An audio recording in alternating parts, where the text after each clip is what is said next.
It's finally here, the postseason. Let's get the 41st District Tournament started now on the Game of the Week.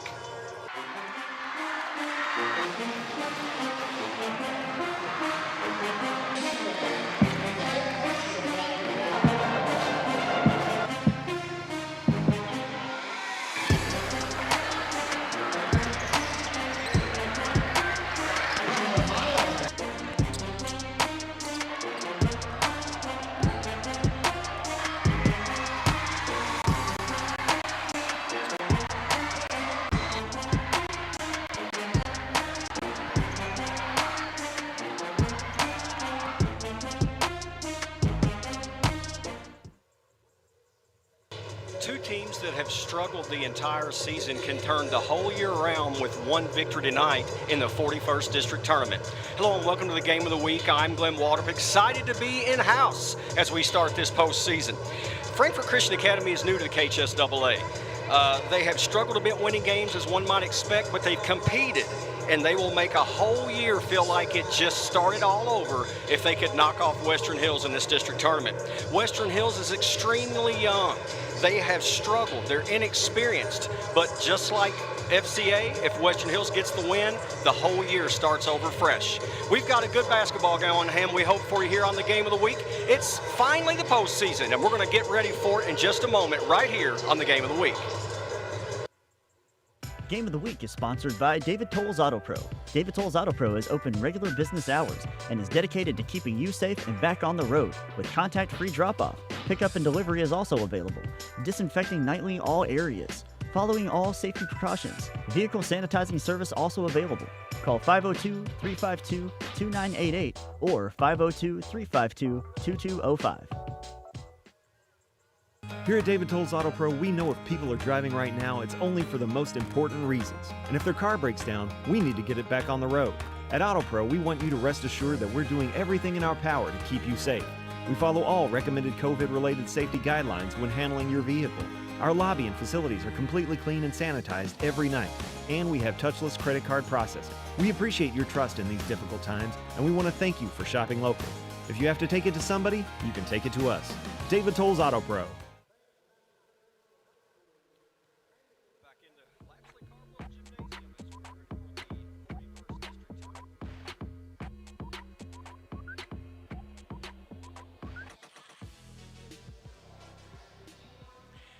It is great to be back live in Lapsley Cardwell Gymnasium for the 41st District Tournament. Glad you have tuned in, and a crazy year it's been with all the protocols with COVID and what all these student athletes and everybody's gone through to be able to get back out and do this is special. We'll take a pause now as we're starting the national anthem.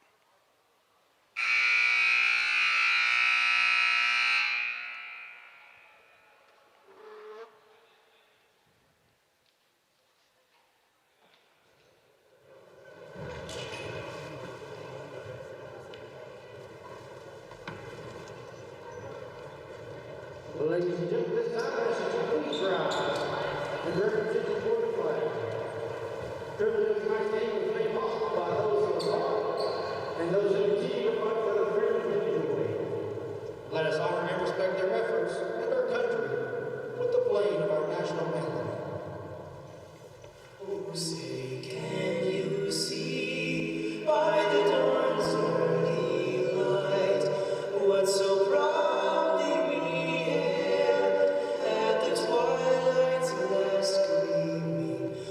broad stripes and bright stars through the perilous fight, o'er the ramparts we watched were so gallantly streaming, and the rockets rappelling, the bombs bursting in air, gave proof through the night that our flag was still there. Oh, say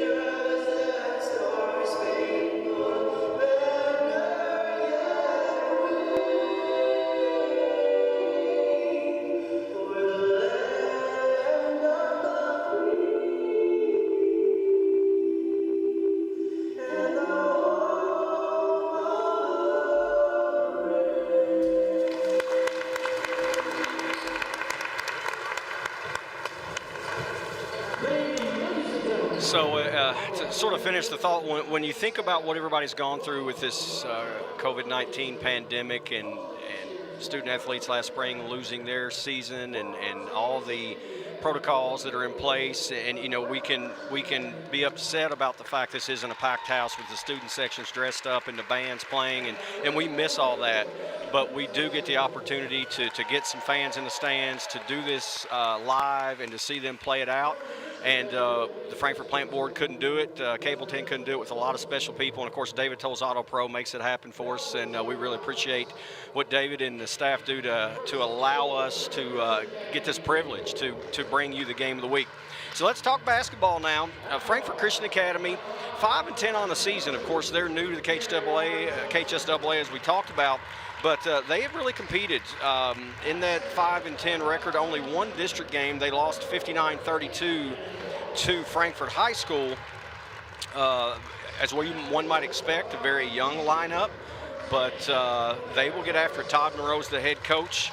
And maybe on paper, the Lady Royals could be the favorite. When you look at Western Hills, you talk about youth and experience. I mentioned it in the open.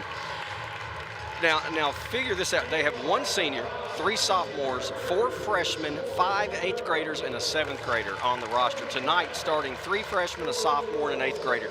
You really can't get more youth than that. They're playing in their first district tournament. We'll see how they react. Only 1-19 on the season. 0-3 in district play. They lost to Great Crossing 78-21, to Franklin County 78-17, and to Frankfort High 42-27.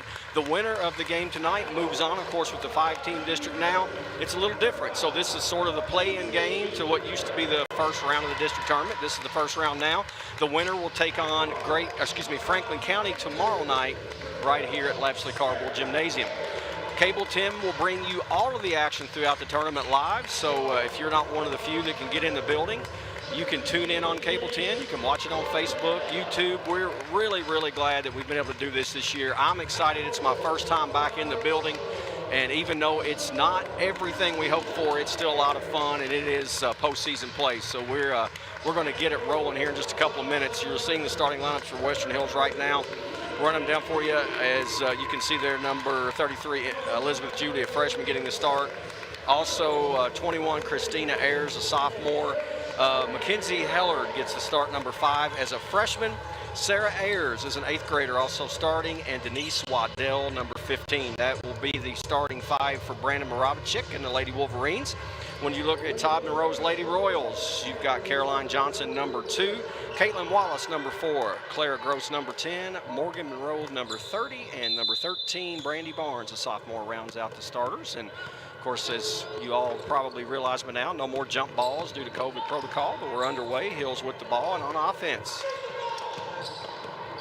Facing a little zone defense here from the Lady Royals. Shot up and off the mark there. Battle for it, controlled by FCA on the miss by Ayers. Pushing it up quickly now is Wallace, number 4, and they'll swing it around. That's Morgan Monroe, the leading scorer for FCA at 11.2 points per game. Monroe's going to take it. 3-point attempt off the mark. Loose ball chased down there by Waddell, and here come the Lady Wolverines on the push.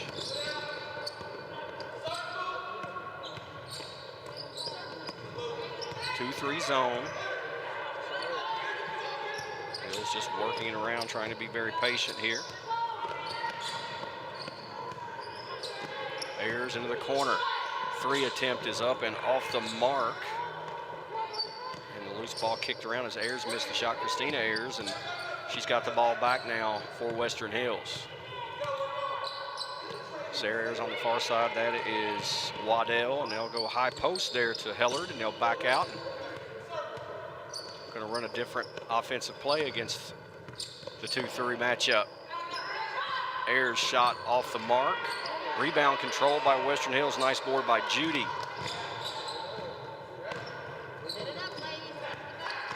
Waddell kicks it out. Ayers didn't take the 3 that time. Skip pass. Very patient offense, nearly a travel there, but FCA doing a good job. Waddell takes the 3 that is off the mark, and it cannot get saved.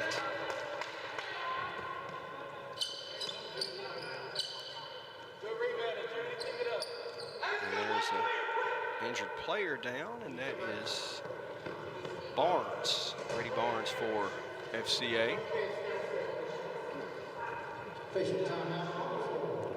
And it might have been when she went to run or jump, her foot got stepped on and kind of maybe hyperextended a little bit. See right there is side of the foot maybe rolled a bit.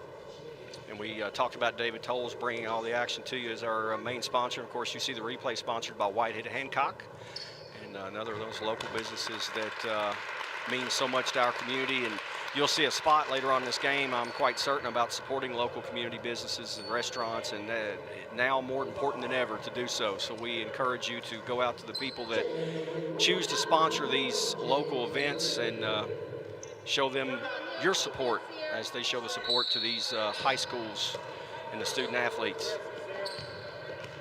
It's like a 1-3-1 three-quarter court trap from Western Hills, and it leads to a near turnover, and it is saved by Hellard and controlled there for Western Hills by Christina Ayers.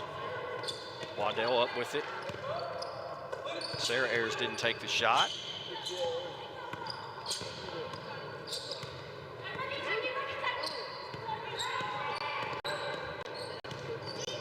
Nearly lost the ball, and now to the floor, and it's going to be a kick, and it will remain Western Hills basketball.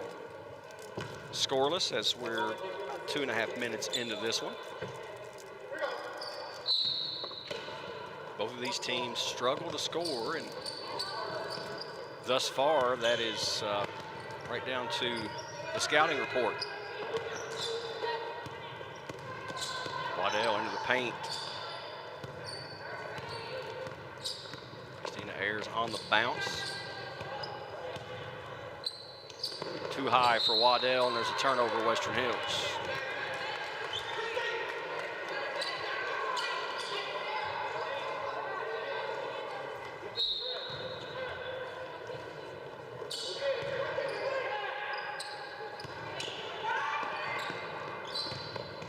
Quick shot up and good. Knocked down there by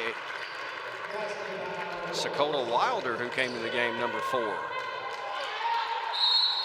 And Western Hills is going to get a timeout as the pressure bothered the Lady Wolverines. So with 5:12 left first quarter, we've got a timeout on the floor. It's the postseason on Cable 10. FCA gets the first shot of the game to fall here in 2021's district tournament. Hello.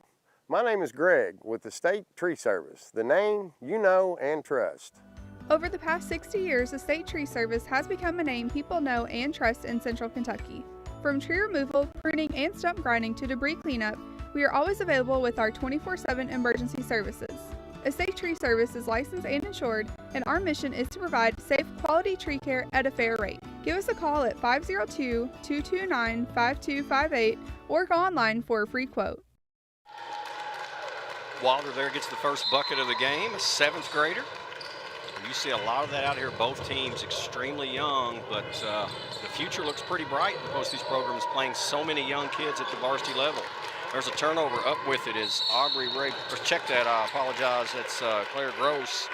And I had the wrong person on the roster. Let me check that. That's Caitlin Wallace who got the first basket for FCA. I was looking at the Western Hills roster. I'm getting used to being in person too and having to look up and down and missed it. So I apologize. That was Caitlin Wallace with the first bucket of the season. Shot attempt off the mark there. Good rebound as Monroe couldn't get it to fall, but right back to steal. And Western Hills struggling up quickly as Kaylin Davis nearly traveled but got the pass away.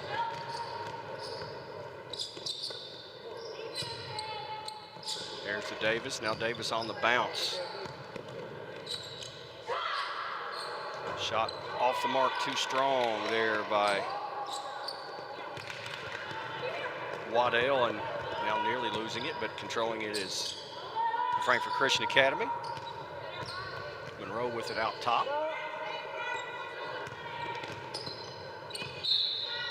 That's going to be our first foul of the game. It's going to be a reach-in on Christina Ayers, Western Hills.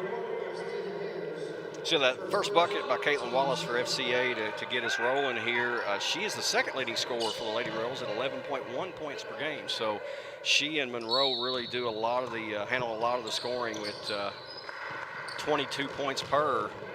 Shot and missed there by Johnson, and then there is a foul on the rebound attempt. Talked about each of these teams with troubles putting points on the board.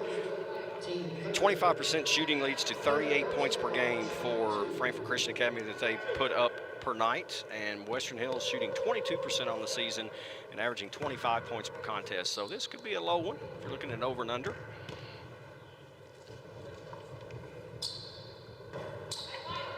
Gross misses the first free throw.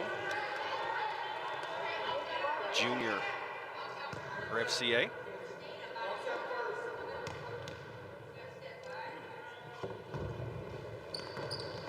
Just a little too strong, and the rebound nearly controlled by the Lady Royals, but Western Hills comes away with possession. Davis out to Waddell. Runner, no good. Monroe with the rebound, and then I believe she was fouled after the fact. Or was it a jump ball? They called that a jump ball. He's gonna look from a different angle. A slash cam. There's the jump balls. Davis tied up Monroe, and loose ball, or excuse me, the alternate possession goes to FCA, purple and white. Nearly a steal there. Good aggressive defense by Aubrey Ray Perkins of Western Hills, and that leads to a turnover. Mackenzie Hellard also battling there, and you can see here Lady Wolverines really getting in the passing lane, and there Hellard battled for it, went out of bounds, and it went off the foot there of a Lady Royal.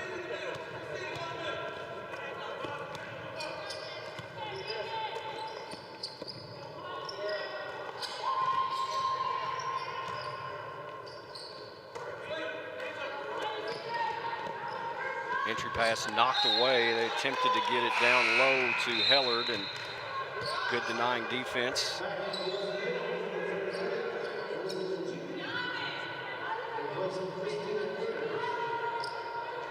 So Judy back in the game. We'll give a breather to Christina Ayers for Western Hills.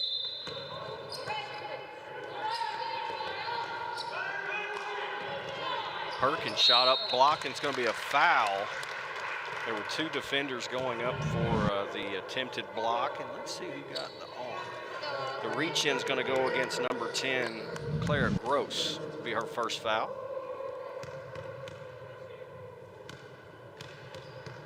Aubrey Ray Perkins to the strike.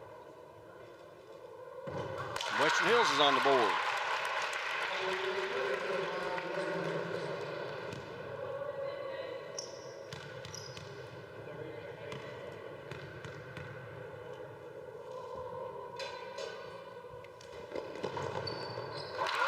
Kind rim on both, a soft touch, and we're tied at 2, 3:06 remaining, first quarter. Western Hills gets out of the man-to-man, goes to a 3-2 now. But they will pressure out of the zone. Oh, now triple teamed in the low post, and really battling down there was Wallace. Now the shot up and good by Monroe.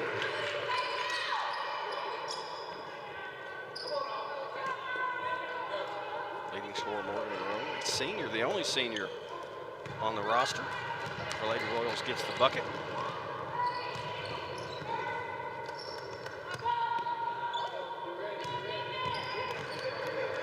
Good take by Davis, and the left-hand floater falls. Kaylin Davis, freshman, with her first points, and it is a 5-4 game.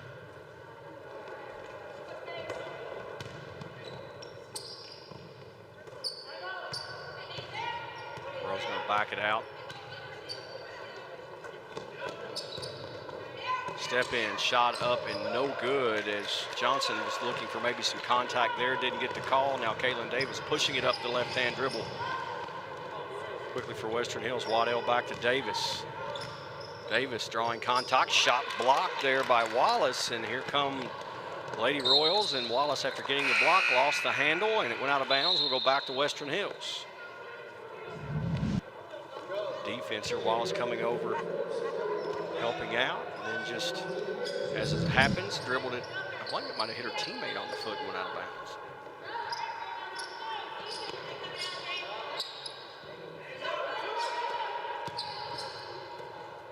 Dakota Wilder there in the game for Western Hills, number 4. Christina Ayers doesn't take the shot.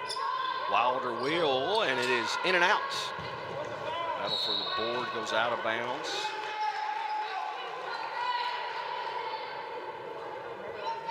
It went off of the Lady Royal.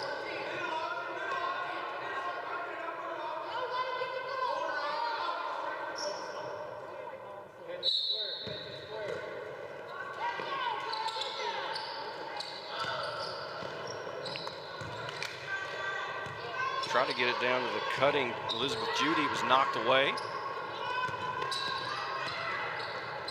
Running 10-footer off the mark by Johnson. Rebound pulled out of there by Wallace. She'll get it back out to Monroe. And FCA will reset against the 2-3 zone.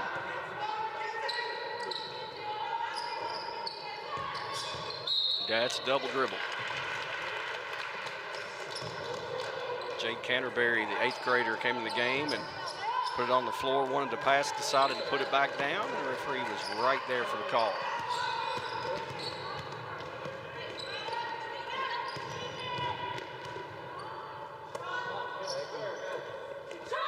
Three-point attempt. Banks home. Aubrey Ray Perkins now with 5 as kisses off the glass. A lot of contact there, no call on the way back down.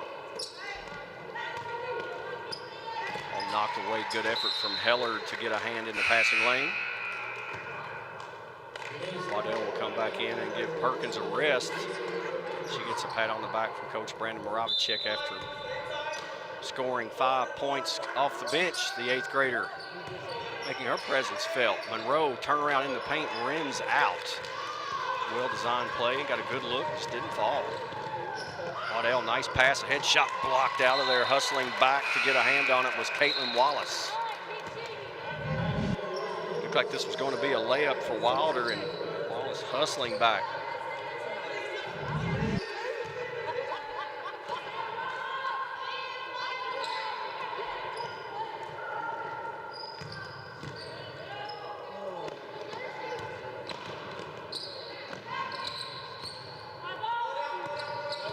Facing that 2-3 all night long this far, trying to find a way to get somebody open, and Wilder just about drained that one, but it rims out, and up quickly comes Caitlin Wallace pushing. Knifing in, misses the shot, but draws the foul.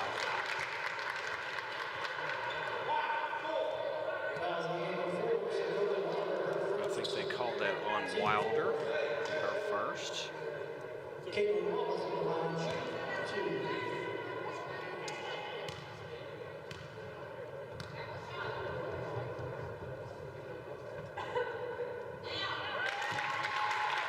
Now with 3 points.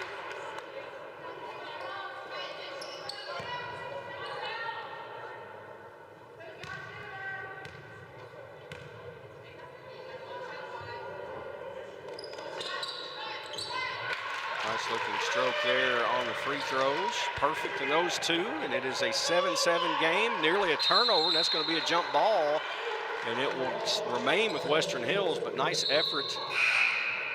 Getting to the floor there was Caroline Johnson, tying up the basketball.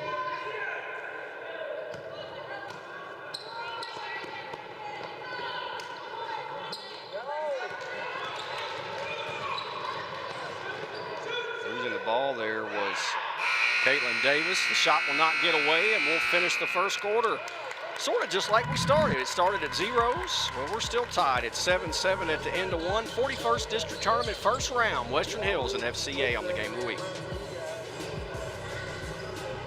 Game of the Week is brought to you by Estate Tree Service. We have a solution for all your tree care needs. Estate Tree Service provides expert tree care and preservation. Call 502-229-5258 for a free estimate. Also by Raymond James, Since 1996, Tom Curran and Raymond James have been committed to helping our community achieve their financial goals and needs. Raymond James, life well planned. Raymond James Financial Services Incorporated, member FINRA SIPC. Game of the Week is brought to you by Family Dental Center, serving Frankfort for over 30 years with over 100 years of experience. Call us today for your next appointment at 791-8950. Family Dental Center, let us make you smile. Back in the very familiar Lapsley Cardwell Gymnasium, the big silver dome on the west side. I like the new flooring that we really haven't gotten a chance to see in person this year. Getting that opportunity now, and you see the benches. They're spread out. People that are not on the floor are wearing masks, and every protocol being taken. Our folks here are doing the same. We typically, as you know, have 2 camera operators on each end of the floor. That we are not doing that for safety protocols, but bringing you multiple camera action anyway, despite what COVID tried to stop. Ball knocked away from Wallace, out of bounds.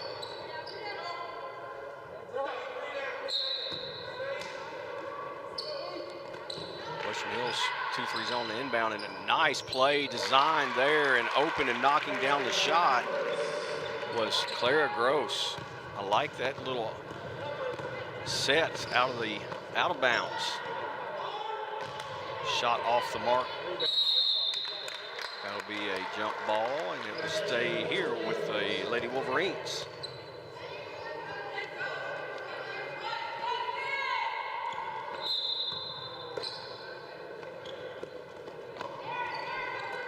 Waddell to Davis, lefty into the paint. Doesn't get the roll. A strong rebound from Monroe, and then she is, I believe, fouled. Nope, it's going to be a tie-up, but it will go to FCA. I'm a bit shielded on that baseline, but there was no foul call. Press causing some problems. Waddell with the steal, knocked away from her by Monroe. It will remain Western Hills ball, but the full court pressure seems to bother FCA just a little bit, and we'll see if Brandon Moravicek will make the decision to try to extend the defense in this one. Waddell knocked it away, and then coming right back, knocking it away, hustling was Monroe. Inbound nearly stolen.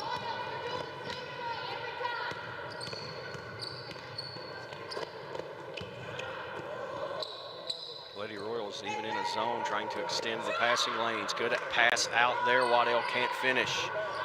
Battle for the rebound. Christina Ayers step through, finds the bottom of the net. And that's a travel. We've got a couple of subs here. Is leaving for Western Hills is Wilder, and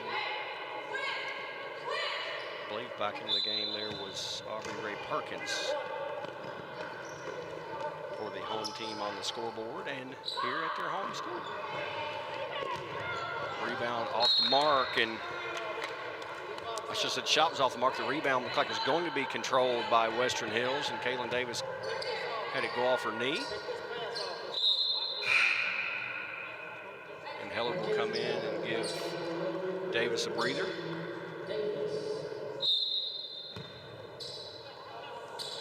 Here's that 1-3-1, sort of a three-quarter court trap. They'll look to get the trap right at mid-court.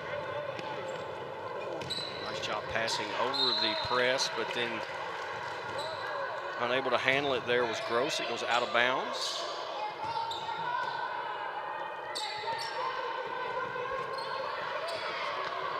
FCA adding their full court press.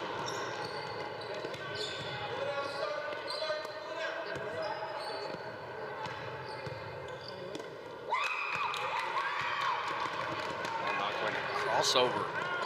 But stealing it right back to Western Hills. Waddell finally controlled there by Heller. Pace was a little frantic there for a moment.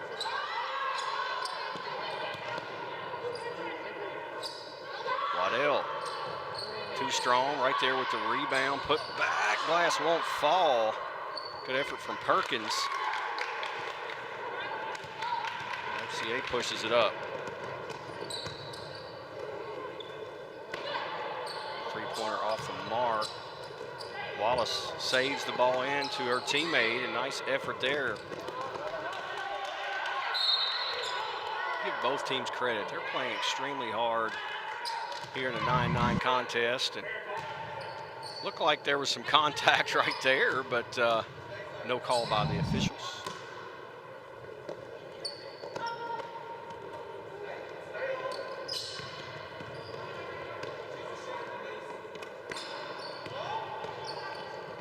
Float attempt, Gross, no good, and to the floor they go, and that's Hellard. And early on in this game, Hellard is really aggressive, trying to get every loose ball, and coaches love that efforts. 5:44 left first half, 9-9. Tied up here in the district tournament. Western Hills and FCA on the game of the week.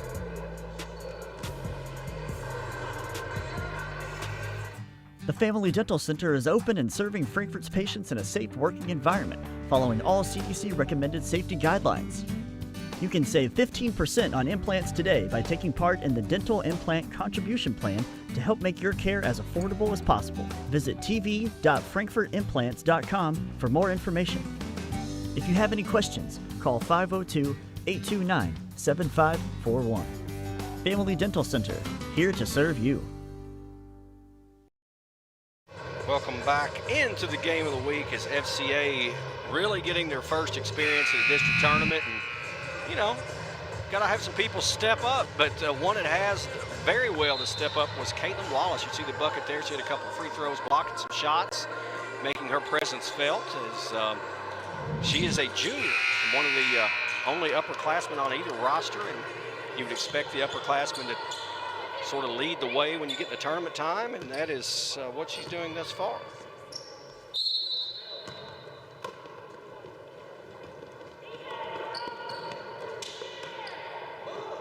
Pressure again here. Now backing off, but knocking away, nearly getting another steal, and that was almost an over and back violation. Waddell baseline, floater, good. Nice move by the freshman point guard to get her first bucket, and it gives Western Hills the lead. And then back down on the other end, is before she's tied up, I believe that was Gross that traveled. Claire Gross did indeed.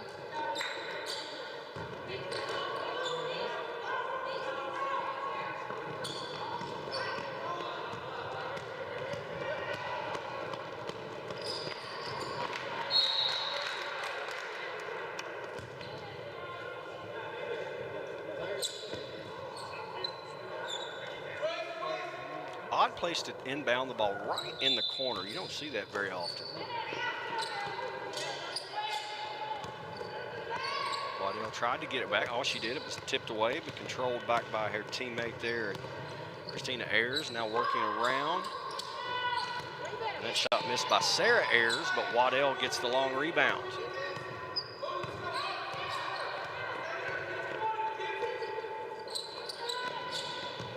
Ayers tried to get it to Hellard, knocked away, and I believe that's going to be a foul on Hellard going for the loose ball. Talked about her effort, and there, after it was knocked away, she tried desperately to get it back, as there's the entry pass attempt, and then reach in right there. She fouled Caitlin Wallace. Davis will come back in. Heller will get a breather as she picks up her second personal.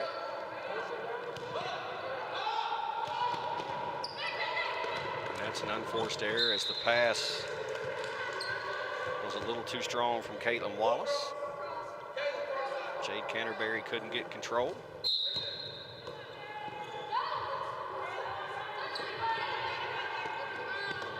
An odd entry right from the corner, and that long pass stolen away. Monroe down underneath.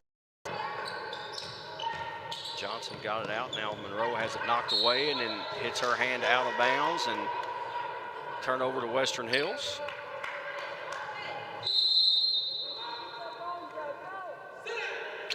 FCA is going to take a timeout. I believe it'll be a full, and we'll step away. 4:44 left in the first half. First round of the 41st District Tournament, Girls Edition, Western Hills and FCA. Since our beginning, our business has been people and their financial well-being. It's evident in good times, with decisions focused on the long term, and crucial when circumstances become difficult. That continued emphasis on people, our advisors, associates, clients, and communities, gives us purpose, strength, and a way forward, today and always. Welcome back in. Glad you joined us here, whether it's on Facebook, Cable 10, wherever you may be. Got some good effort going from both teams out here right now, as of course you would expect that. As if you lose, you go home. If you win, you get the chance to take on the #1 seed and the absolute traditional power in Franklin County, Lady Flyers.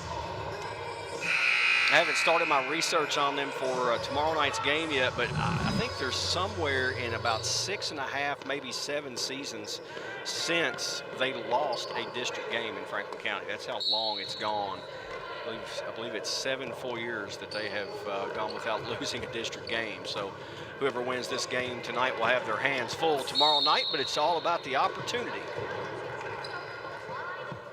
Tripped up in the backcourt there. Davis fell to the floor.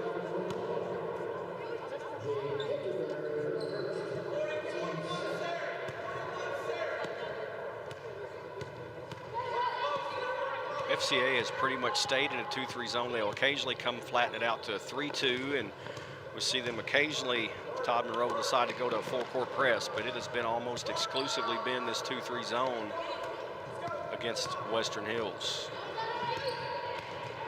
Christina Ayers on the bounce into the paint, has it stolen away.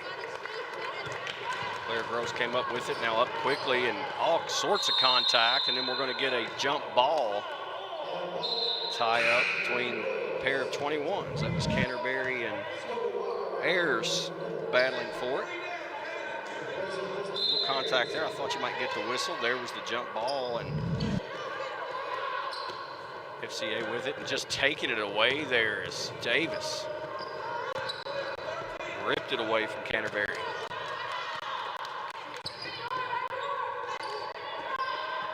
From the high post in the zone, the shot was partially blocked. Sarah Ayers was looking to knock it down, and now up quickly is FCA, and I think it looked like maybe Wallace stepped on the foot of the Lady Wolverine that caused her to fall to the floor and lose control of it.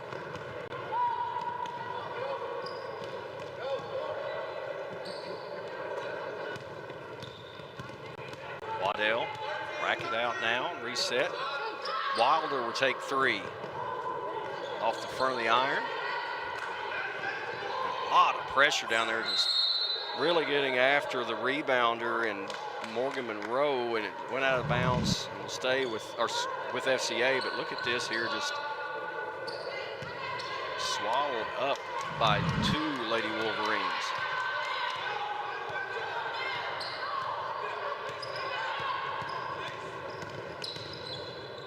Monroe pull up, no good. Canterbury with the rebound and back out. FCA will reset. One more time, Monroe, that too strong. Weak side rebound was controlled by Gross, and then she was fouled by Davis. And to the line will go Claire Gross for 2. Foul was on Davis. That was her second on the Lady Wolverine.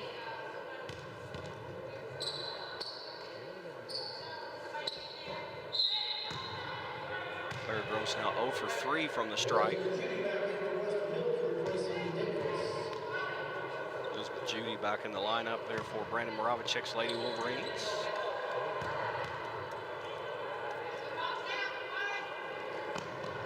Too strong, but good effort there going for the loose ball, and just into the game controlling it was Elizabeth Judy. Sarah Ayers pushing it up, will take 3 and hits. 14-9 Lady Wolverines, biggest lead of the night for either side. Ball just lost there. It was a nice job cutting in against the zone, slashing in by Johnson, but lost the handle.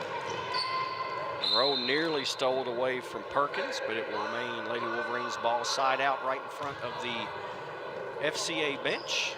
You can see, as you've probably seen throughout the high school season, of course, for college or pro games, the bench is all 6 foot apart. 6 feet apart, I should say. Waddell to the floor, and that's going to be a jump ball. And it will stay with Western Hills. So good effort trying to get it back. Gives the Lady Wolverines another possession with 2:10 left in this first half.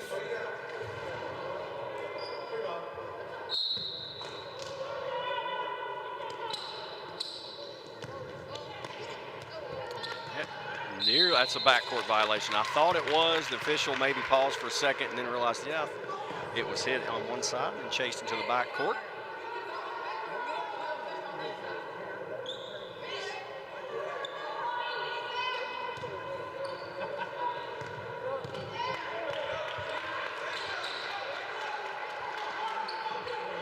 Long three, no good by Wallace. Bodies to the floor, 2 Lady Wolverines. Slow to get up. Wallace misses and then loses the ball out of bounds off her leg. And the officials let them play a little. See if they can play through the contact.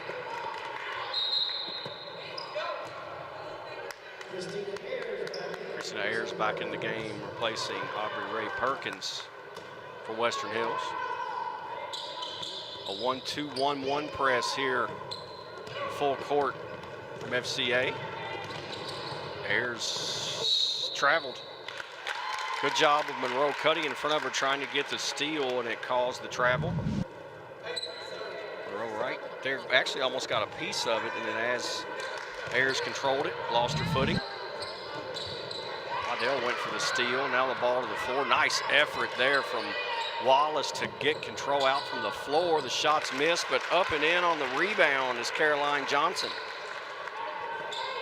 Freshman's in the books, and it's a 3-point game late in this first half. Waddell. Wilder was fouled on the floor as she was taking the ball to her left, the 7th grader.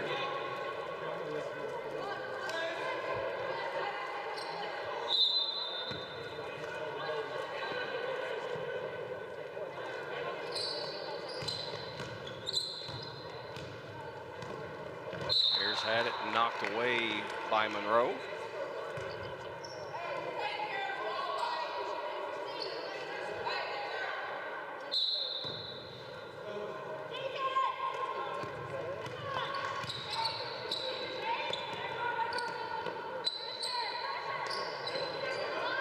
Waddell wide open for 3.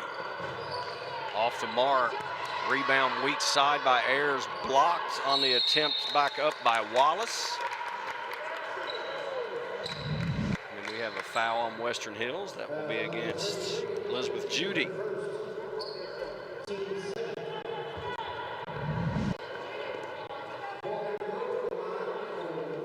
will be one of the bonuses. That was the 7th team foul on Western Hills. And that will send leading scorer for Todd Monroe, Morgan Monroe, to the line.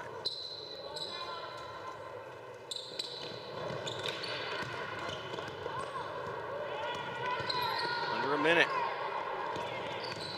remaining in the first half. Monroe with the steal, and it's fouled by Christina Ayers. That's one that frustrates coaches when the foul's committed about 90 feet from the basket.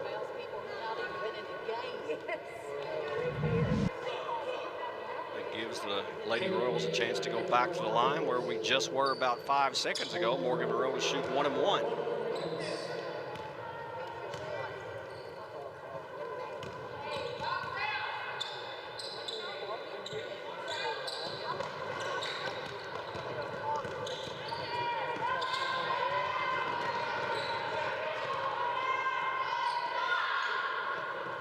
Off the mark by Wilder.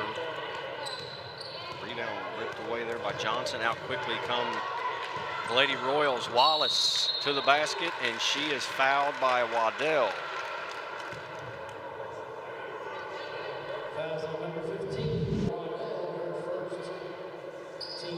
Reach in right there. Caitlin Wallace with 4 points, perfect from the line, 2 of 2. Have a chance to make this a 1-point game if she hits both.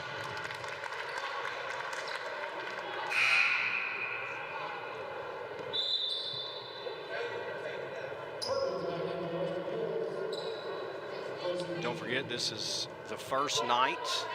It's the first game of a doubleheader, and we'll have doubleheaders for you Tuesday, Wednesday, and Friday. Of course, the Friday night games will be the championships. The 2 teams in each of the boys and girls bracket will advance to the regional tournament. Wallace missed, got her own rebound, and then that miss was not controlled by Western Hills, and it will stay with FCA in a 2-point game with just a half a tick under 30 seconds left, 29.5.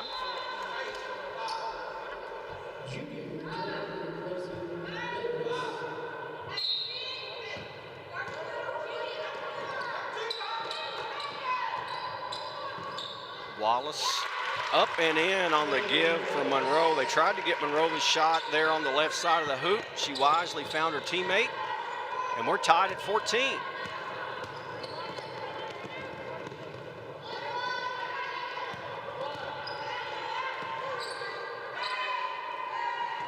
Judy's shot no good. Rebound, Wallace. It'll count. It's good. Caitlin Wallace just before the horn, let it fly from 35. Bank is open and a 17-14 lead at the break for FCA. We'll come back with your halftime and highlights in a moment. Got a good one in the first round of the 41st District Tournament. Frankfort is lucky to have so many locally owned restaurants and shops for us to enjoy. They often give back to our community through sponsorships of programs and events of our local schools and civic organizations. We need them here, but right now, they need us. It is our turn to support them in their time of need. Give them a call or order online. Most are open for delivery and curbside service. Let's all do our part to show local love and keep Frankfort strong.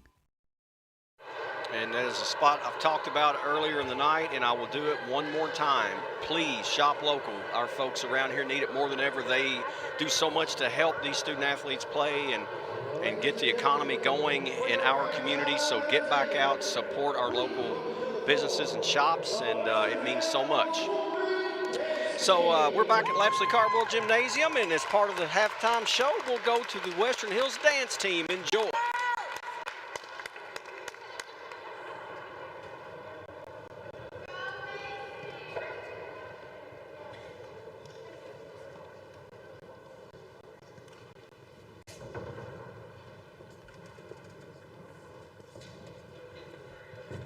Music's on.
Hope you enjoyed the dance team. And again, that's one of those things we've missed so much is getting the student athletes, the band, the cheerleaders, the dance team, and to see them get that opportunity really is exciting. And exciting basketball game. We know both teams had trouble scoring the ball, so it would be low scoring, but 17-14 at the break, and we've seen some shots fall. There was Morgan Monroe hitting a three there, and Western Hills, really has attacked the zone pretty well. Nice little floater knocked down there from Kaylin Davis, and the effort is there, and we've seen a couple of big bank shots. You see that one there knocked down by Arby Ray Perkins for Western Hills, and then just before the half, the block shot there by Caitlin Wallace, and then just before the half, Wallace hit the three to give the lead to FCA 17-14 at the break. And keep in mind, it was a 14-9 lead for Western Hills. And since then, it's been the run by FCA to get that three-point advantage. But I expect this to be close coming all the way down to the wire. These kids want it so badly to get the opportunity to extend their season one more day to take on the vaunted Franklin County Lady Flyers. And here's that three-point shot just before the horn that kissed glass. FCA leads it. We're at the break in the first round of the 41st District Tournament. We're 16 minutes from finding out who the Lady Flyers play tomorrow night right here on the Game of the Week. We will step away and be back with your second half in just a moment. Don't go anywhere.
Welcome back into the district tournament. We'll start this with a riddle. What has 3 halves? Well, right here at the game of the week, we have 3 halves remaining. It's halftime of the girls' game. Got the boys coming up next in the first round. This is FCA, the Frankfort Christian Academy, and Western Hills. The Lady Royals of FCA have the lead, as you can see, as we start this second half, 17-14. And expect a close one throughout. Following this game, we'll have the Franklin County Flyers and the Frankfort Christian Academy Royals. The winner will take on the winner will take on the number 1 seed Great Crossings tomorrow night. That will be the second game of our doubleheader, as the winner of this one will take on Franklin County at 6 o'clock. Davis, strong take, and that'll be a charge. She lowered her right shoulder on the left-hand bounce into Morgan Monroe. Monroe had the spot, and the official, I think, made the right call. The contact was certainly initiated by the ball handler and Davis. A turnover, and that 1-3-1 three-quarter court trap has been somewhat successful, and it is here with the steal by Davis. He just couldn't control it. And I sort of expect, we've seen Bravacek go to this press, this 1-3-1 a couple of times, and I maybe expect him to do it a little more here in the second half.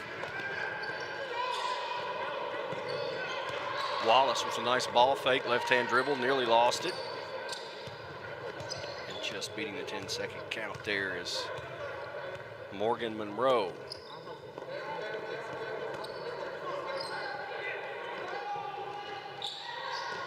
Out of the corner, shot no good. Weak side rebound Waddell, and Western Hills will look to try to cut into a 3-point deficit.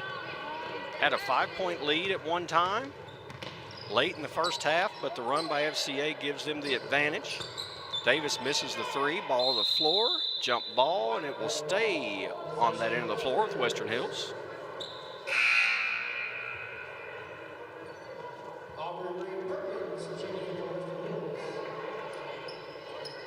Aubrey Ray Perkins re-enters the game. I believe that's Christina Ayers that will take a seat.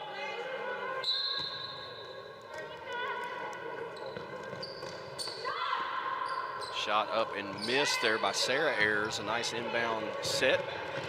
Just couldn't execute the jumper. Wallace running left-hander off the mark. Battle for the rebound between a pair of 10s down there. That was number 10, Clara Gross, battling Perkins, number 10, and we'll get a jump ball.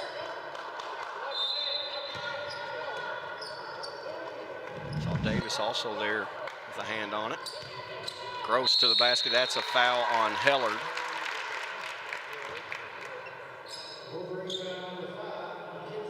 Gross made a nice ball fake, went to the rim, and as she went up, was hit across the arms by Hellard. That's the 3rd on McKenzie. Gross likes this in the floor better. That was her 5th free throw, her first make.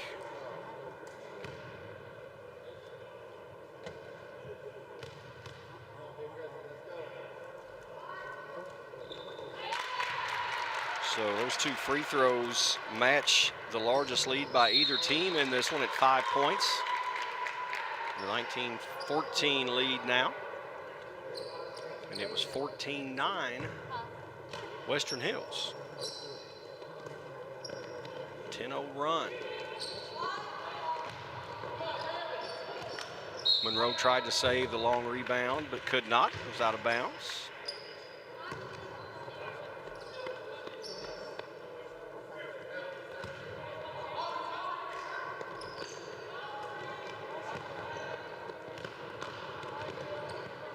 They want to trap Waddell there, and they'll back off, and now Davis brings it into the front court.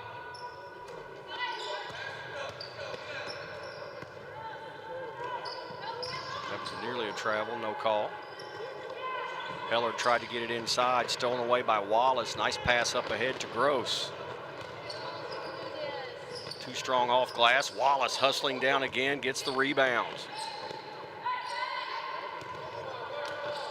Ball stolen away. Nice job by Hellard up to Davis. 1-on-3.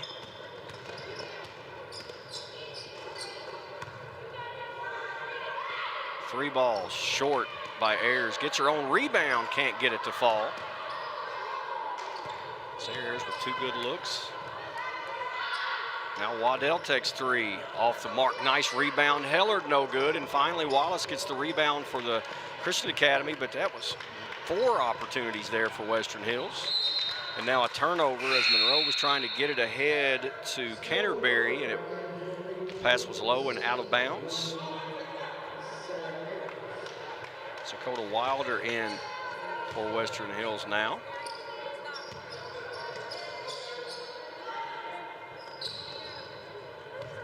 Press from FCA broken easily by Waddell, but then nearly loses it, and now to the floor we go. It was knocked away and now controlled by Wallace. Back to Heller. And that's going to be a foul against Western Hills, reaching in by Waddell as the play was a bit erratic, and at the very end she reached in to try to get to steal and got a piece of the arm.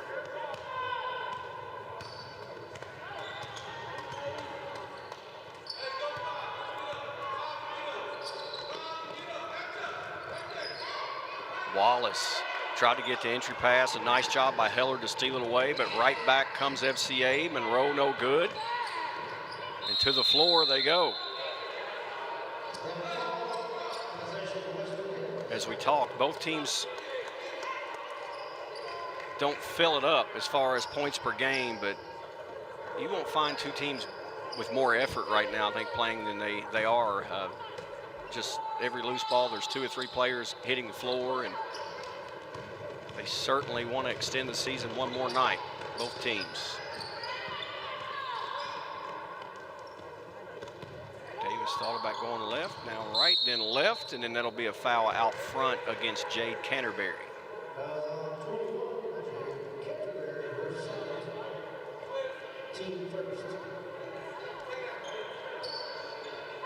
Just the first team foul on FCA. Davis 3 ball. And that will be a jump ball, and it will exchange ends. Lady Royals take possession. There's a timeout on the floor. 4:40 left, third quarter, 19-14. Christian Academy hoping to move on. Game of the Week is brought to you by Whitehead Hancock. Whitehead Hancock Plumbing has been serving Frankfort families for more than 100 years. You can trust Whitehead Hancock for all of your plumbing, heating, cooling, and septic needs. Call them today at 502-227-2213 for 24-hour emergency service, or visit their website at whiteheadhancock.com.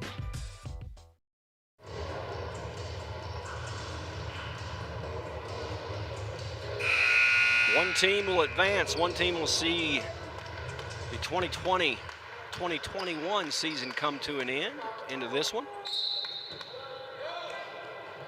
Both teams got in a decent schedule, 15 games for FCA, 20 for Western Hills. There were some COVID issues that canceled games for both teams, but getting in 15 or 20 is not too bad compared to what it looked like it might be. Hellard will now toe the stripe to try to get her first points of the game. And that breaks a 10-0 run by FCA that went all the way back into the first half.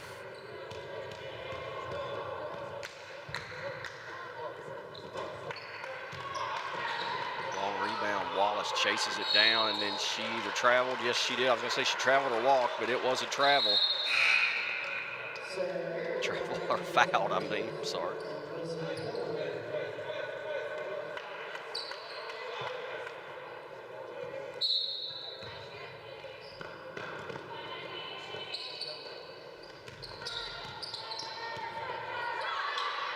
Shot up and short.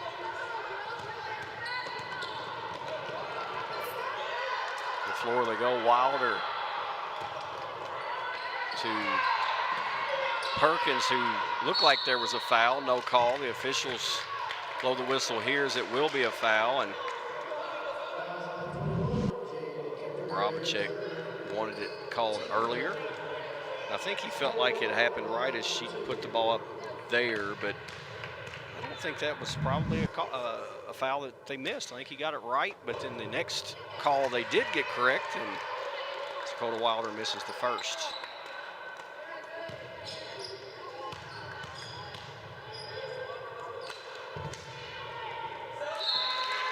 She hits the second. Now we'll see if, I think we'll see Western Hills go with the press.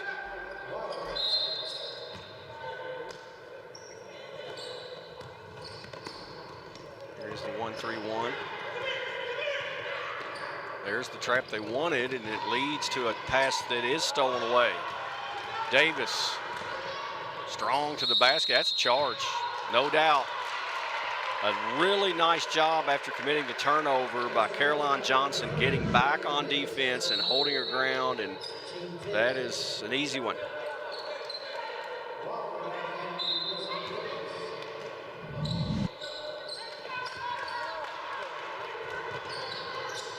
Nearly a steal by Ayers, and it's stolen away by Waddell.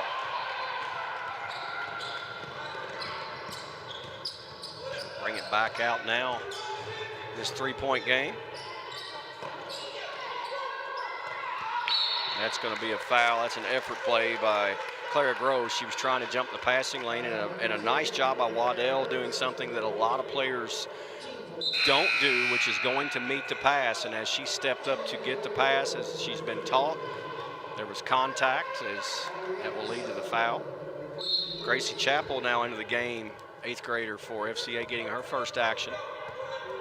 And should be one of the two at the top of that 2-3 zone. Wilder had it, lost it, was knocked away by Monroe.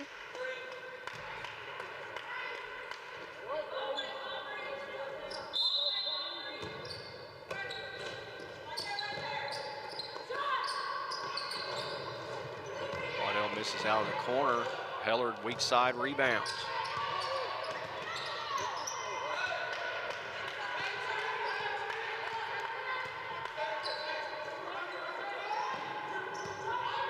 Ayers. Wilder. No good, and another rebound by Wallace. She is doing it all tonight for FCA. Monroe traveled. Oh, they're going to say it was a foul before the travel.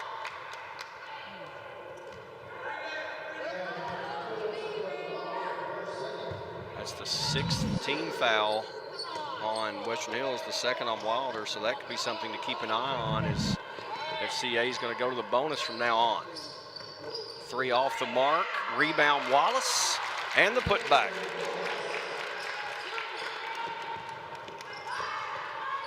Caitlin Wallace, there is a steal after the bucket. No good. Waddell trying to chase it down. And she is fouled there by Canterbury.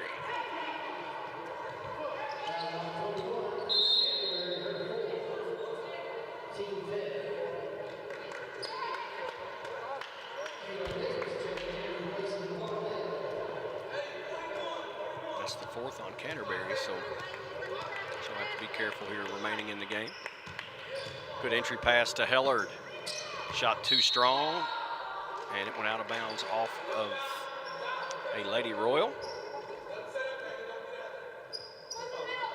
Davis will trigger the inbound for Western Hills. Hellard in traffic, and there'll be a reach-in foul on the floor before the shot.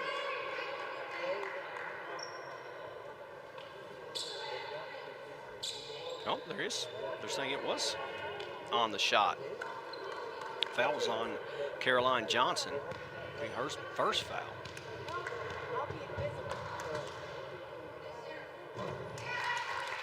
Hellard now 2 of 3 on the night from the stripe.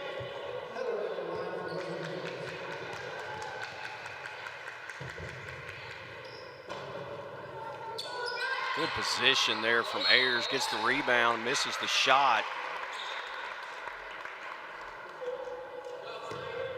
Sarah Ayers had good positioning on Caitlin Wallace. Got the rebound, and Wallace fouled her on the way up. Now Ayers will go to the line where she will hit the first time tonight from the stripe. She now has 4 points.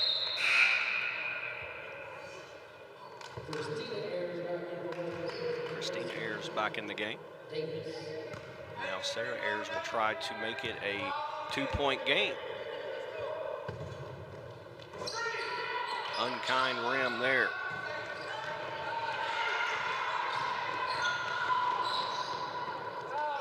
Chapel. Give the turnaround just off the front iron by Johnson.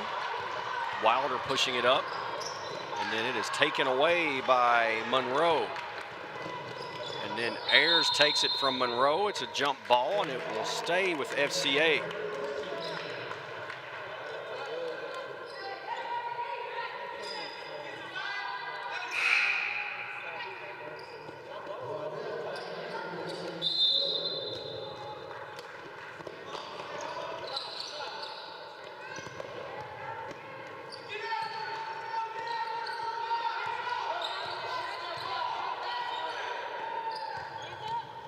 Johnson shot up short.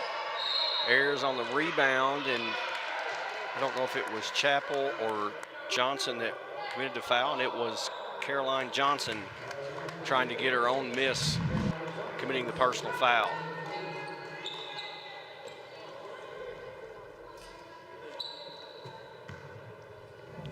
Now one in the bonus for Sarah Ayers, where she just went 1 of 2.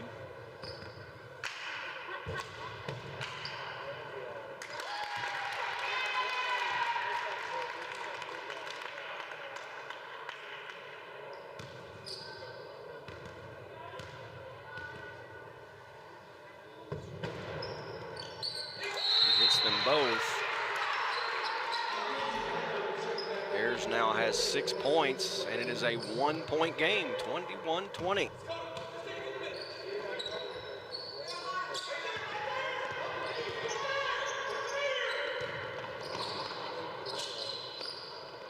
Monroe, good pass down low. Canterbury with the bucket. Jade gets her first points, but that was a really nice pass there from Monroe.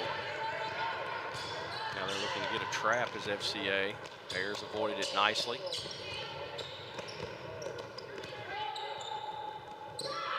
Sarah Ayers misses from long range. Wilder with a rebound. Left-hand shot no good. Hellard with it, and that's a jump ball, and it will remain on the far end of the floor.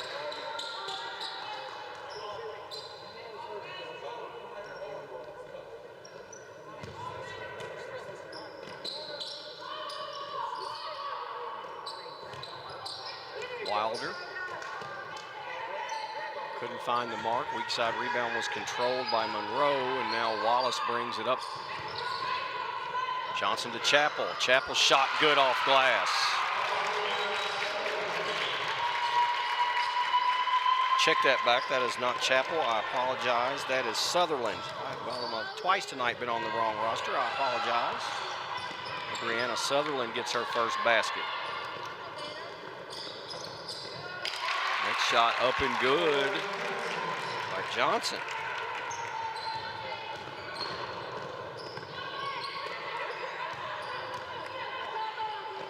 Floater off the mark. It's a 7-point lead now, biggest of the night for either team for FCA. Hellard, nice give. Wilder off glass.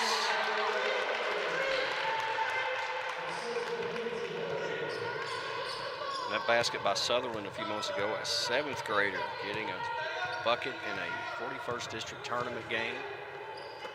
Varsity, it's pretty impressive for the youngster. Nice step through. Monroe's shot off the mark. Good hustle by Waddell to bring it down. Goes coast to coast. Can't finish.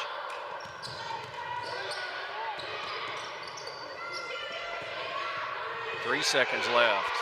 It'll count. It's no good. So 27-22. FCA in the third with the advantage.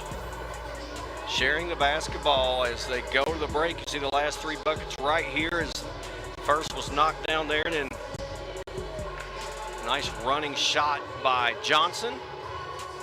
And then there's the 7th grader that we got the name right finally. It's Sutherland for 2. 5-point lead going to the fourth for FCA.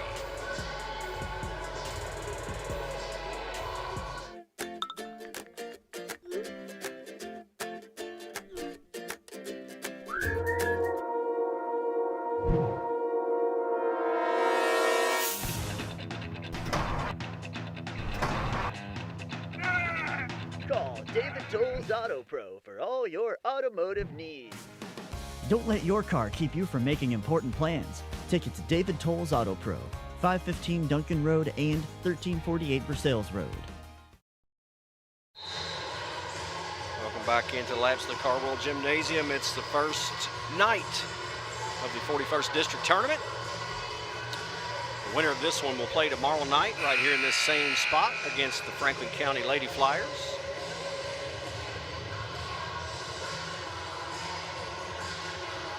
Western Hills played once against Franklin County this season. It was a 78-17 win for County.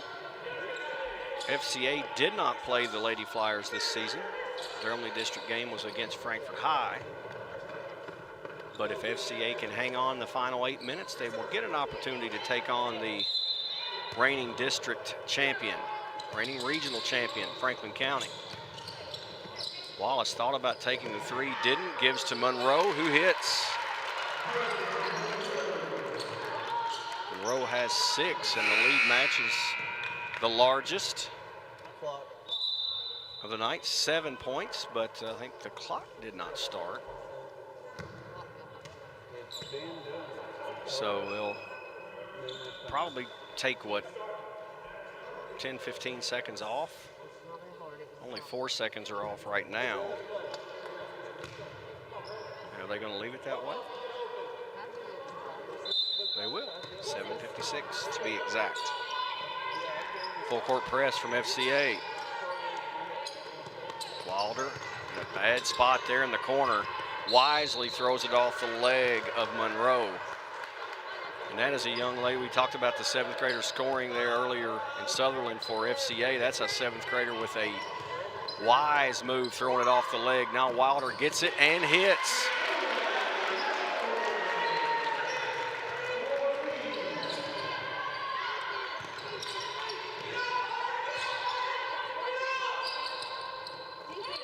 There's the ball knocked away by Ayers.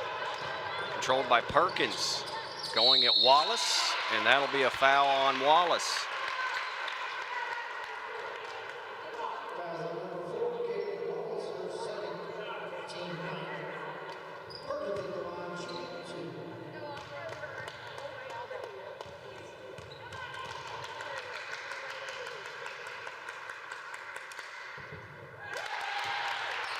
Perkins hits the free throw. She is now a perfect 3 or 3. She has 6 points. And the 8th grader will try to make this a 2-point game. And she is successful. Aubrey Ray Perkins. Talked about the youth, an 8th grader getting quality minutes here.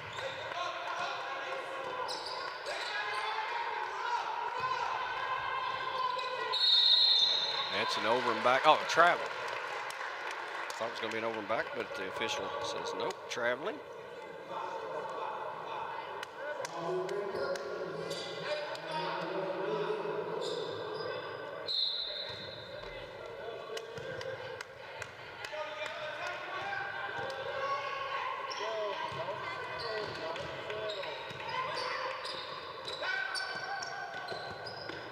GOTW will bring it out.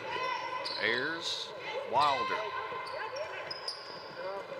Ball nearly stolen away by Monroe.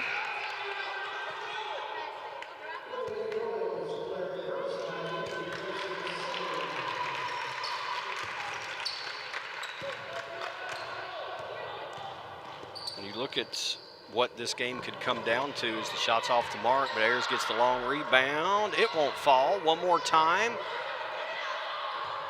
Perkins lost it. Sarah Ayers controls. And the shot missed by Christina Ayers. Out of bounds will stay with the Western Hills. But as you look in a close game as this one in the 4th quarter, what could really make the difference is free throws. And when you check out the stats. There's an advantage there for Western Hills. They hit 54% compared to 48% of FCA. There's another turnover.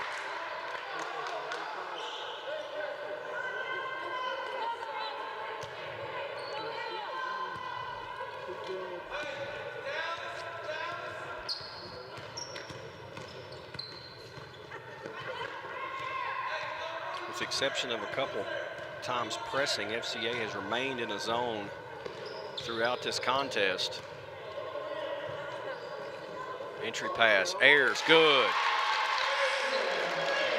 Perkins with a nice entry, and Sarah Ayers with the bucket, and we're tied at 29. And the ball went out of bounds off of the Lady Wolverines.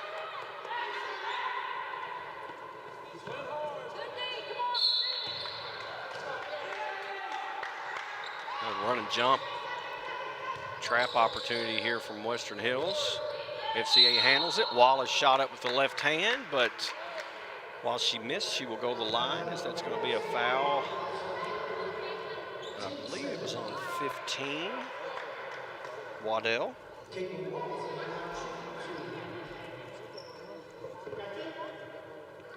Wallace has had a very nice game for the Lady Royals.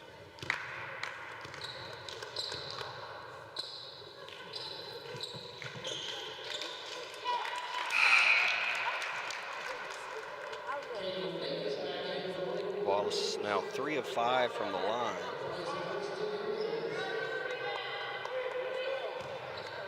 $12 points to lead all scores.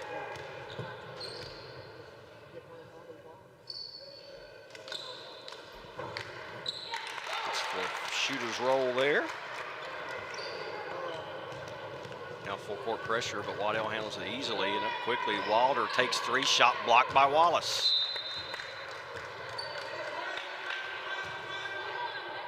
Wallace, outstanding game through 3 quarters and change. Perkins had it, lost it into the hands of Wallace, who cannot control it. Slides out of bounds right in front of her coach, Todd Monroe.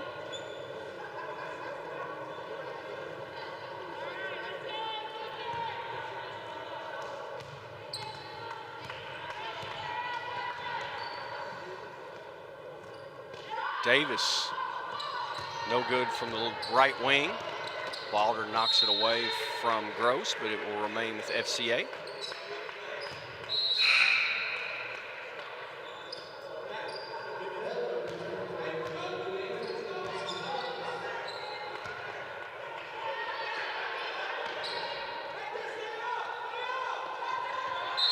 That's travel before the pass by Wallace.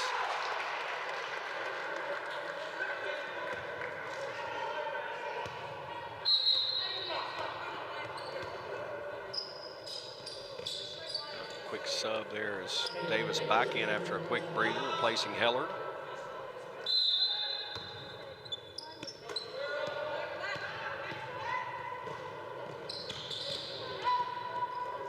Davis shot, gets the roll, ties it back up at 31. 4 for Davis. There's the trap from Western Hills. Wilder nearly got it. Wallace to the floor, gets it to Gross, who cannot finish. Johnson had it and is fouled by Davis, and I believe that is 5 fouls on Kaylin Davis. It is indeed. She'll foul out with 4 points. Got the final 2 right there with a nice little lefty hook.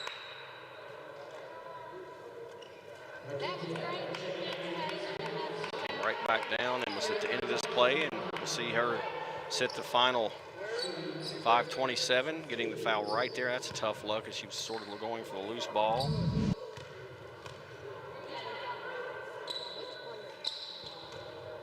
Free throw off the mark from Johnson. Freshman will get one more chance.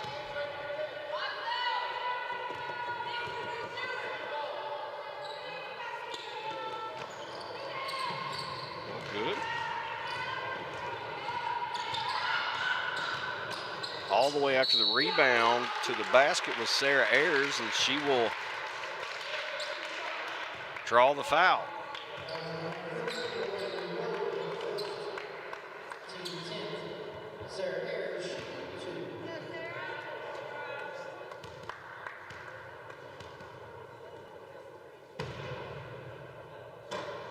We talked about the free throw line being so critical in this one. Tied at 31. That one does not roll in. It was all over the rim, but wouldn't fall for Sarah Ayers. She has 8 points.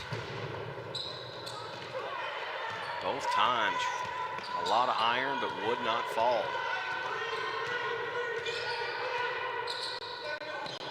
Looks like West Mill's trying to trap here.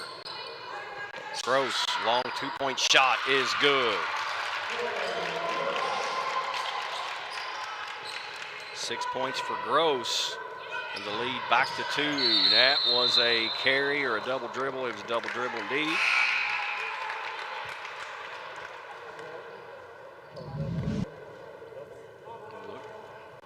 17-footer finds the bottom. Clara Gross, junior. Wallace, no good. Strong rebound by Ayers there, and now pushing it up quickly as Wilder. 1-on-2, and the shot is no good, but Monroe will get whistled for the foul.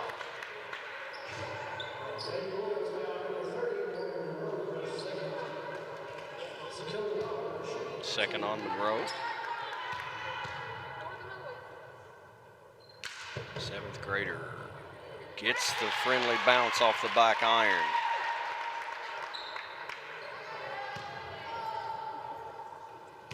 Eight points for the lefty. Make it 9.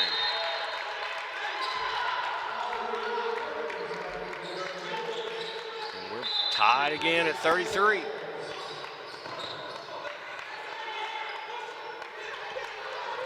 Turnover, and then a tripping foul.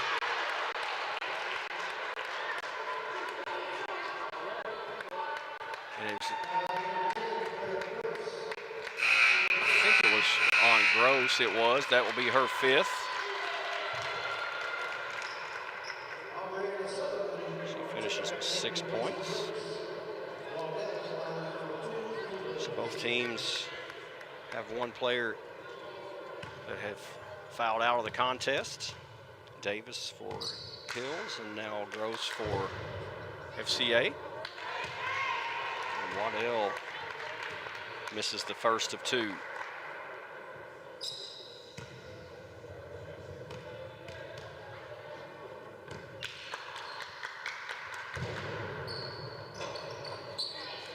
Either will fall. Wallace another rebound.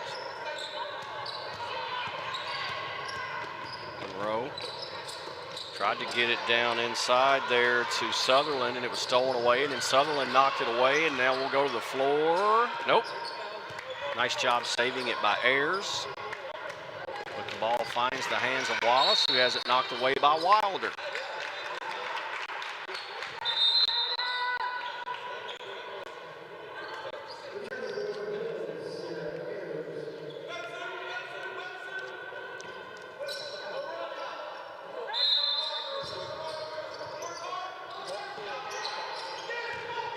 Johnson will chase it down. Back to Wallace, who breaks the pressure. Johnson in traffic, and that will be a reach in, I think, on Wilder. It is.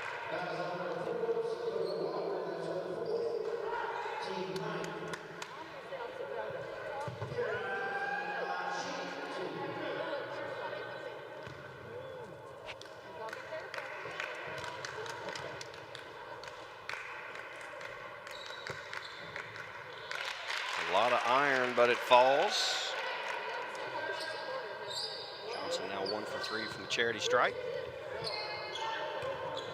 That gives FCA the 1-point advantage. Missed the second. Long rebound chased down by Hellard, but then throws it away. Controlled by Monroe.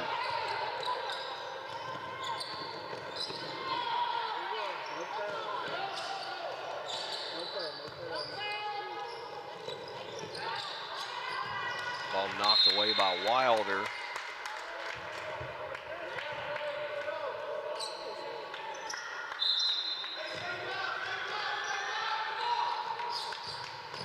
Johnson, good give. Shot up, no good there by Canterbury. Hellard with the rebound, and now pushing it up, Waddell. Perkins can't get it to fall, and now quickly a pass ahead by Monroe that will get out of bounds and turn it over to Western Hills.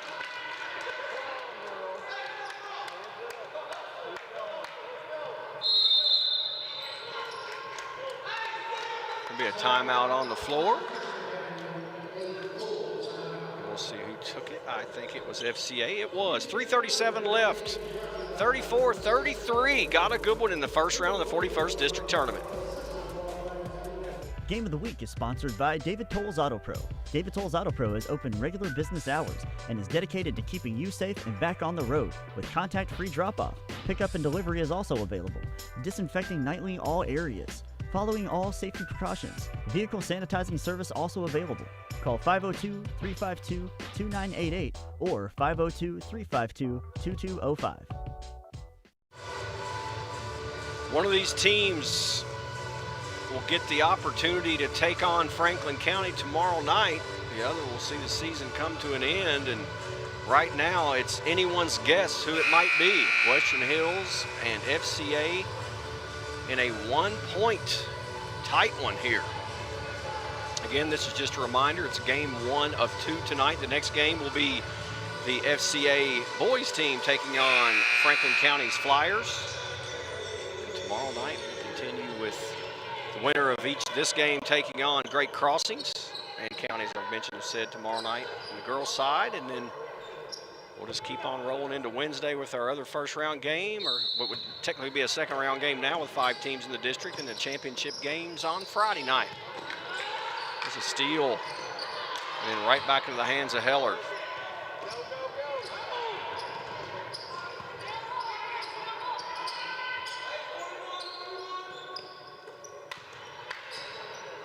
Ayers.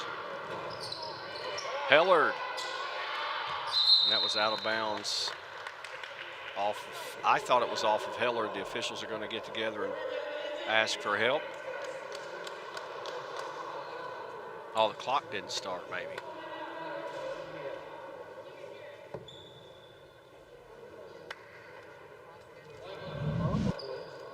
Yeah, the clock did not. Yeah, it did not start, and the official caught it there at the end. And I don't know if he ever made a signal. It will be Western Hills ball. It went off of, I think it might have been Wallace.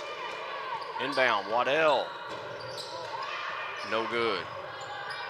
Perkins' shot partially blocked. Hellard's is as well, but chased down by Western Hills. They'll get another opportunity. Wilder.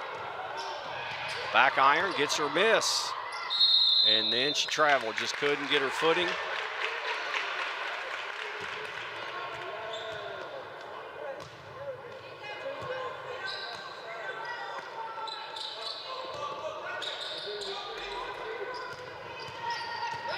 Johnson.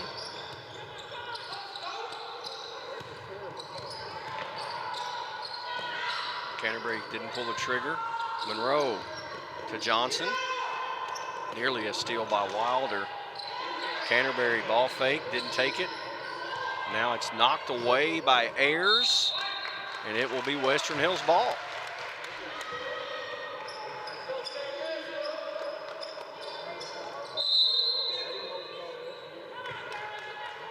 Heller will take a seat as she's replaced there by Christina Ayers. It's Western Hills without their leading scorer, Kiana Mitchell, who has an injury, and miss her, of course.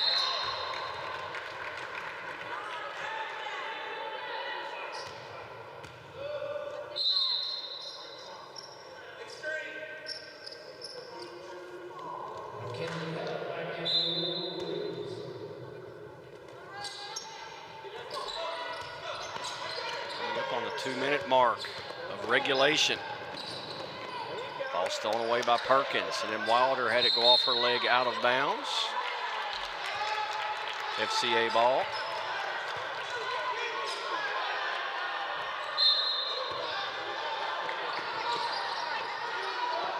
Good Aggressive defense from Hills. Wallace, 3-ball.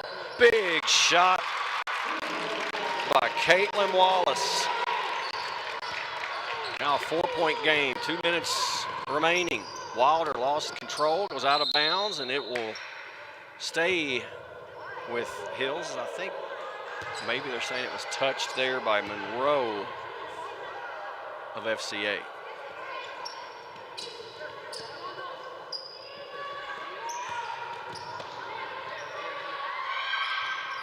Three attempt, too strong.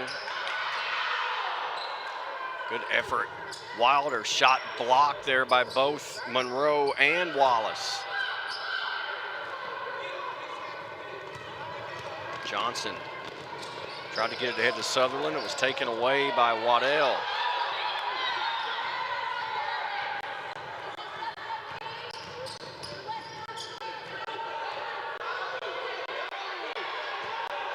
.120 remaining. Wilder, 1-point game. 7th grader with her second triple, and boy, did they need it. 1:15 remaining, 37-36. FCA with the advantage.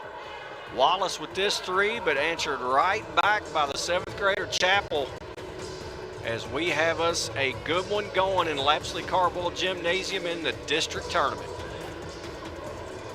Game of the Week is brought to you by Estate Tree Service. We have a solution for all your tree care needs. Estate Tree Service provides expert tree care and preservation.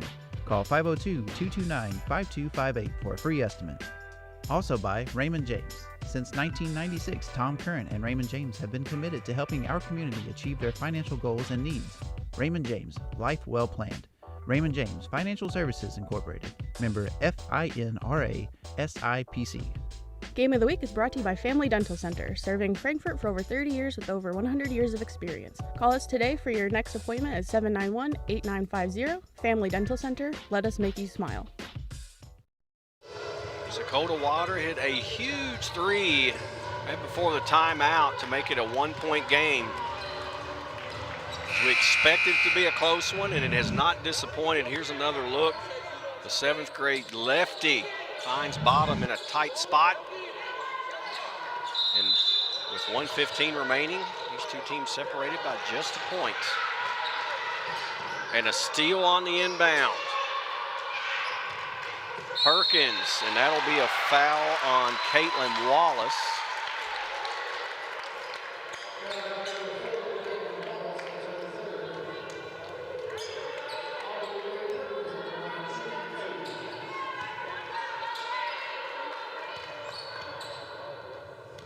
Aubrey Ray Perkins, 8th grader. No good. That was her first miss from the line. She was 4 for 4 until that moment. If she makes the second, we'll be tied up with 69 seconds left.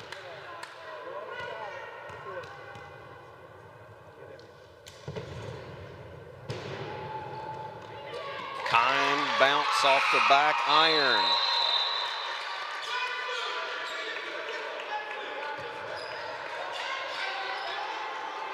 .37 all. Full court man-to-man pressure from Western Hills. Wallace can run the baseline. Baseball pass.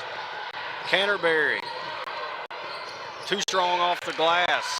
Caitlin Ayers with the rebound. Check that. That's Christina Ayers, and now a foul on Ayers. Going for the steal on Monroe.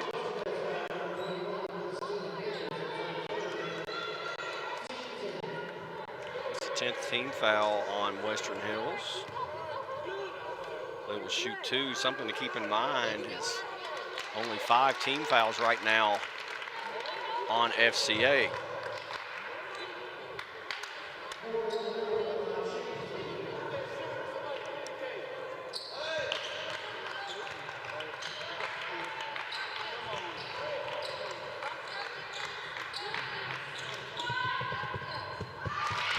In and out. Monroe now 1 for 3 from the line.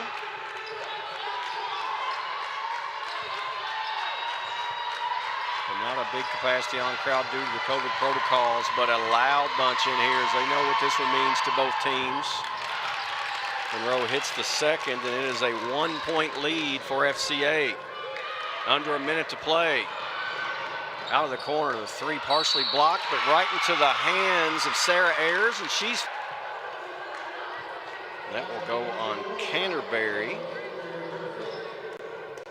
And that is the 5th foul on Jade Canterbury, so she will foul out with 2 points.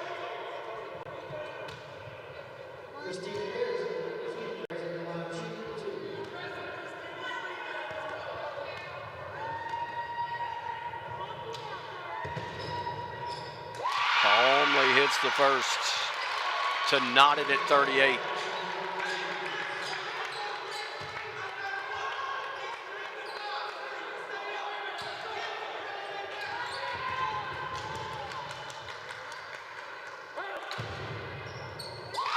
They both find the bottom, and Western Hills now leads by 1.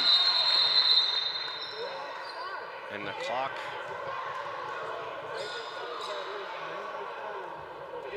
We're having clock issues again.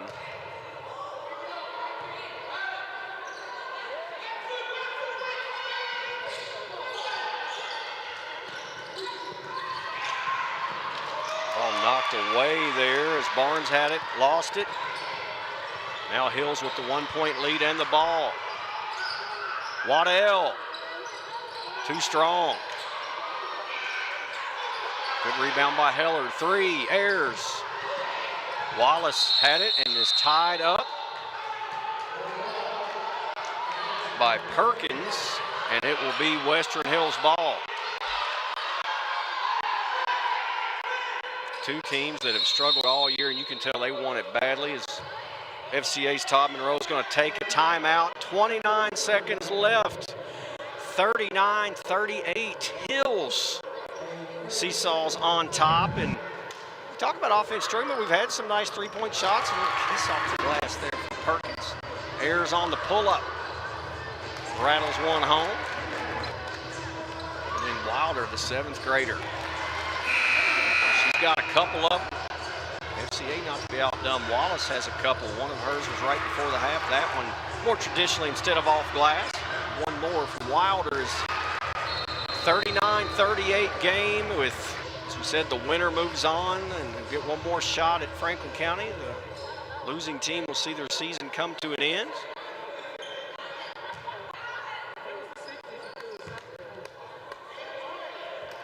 Hills with the ball, the 1-point lead. Trying to add to it. Waddell, bring it out front.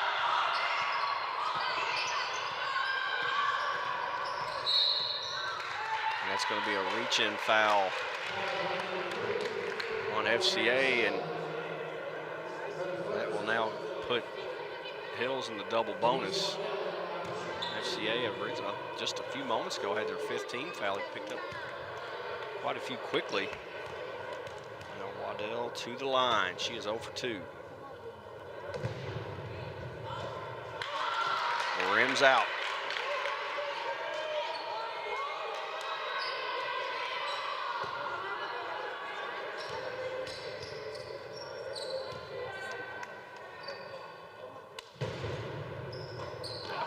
Also no good. Monroe with the rebound up to Wallace. Johnson. She double dribbled. She double dribbled before she could get the pass away. 16.7 seconds left.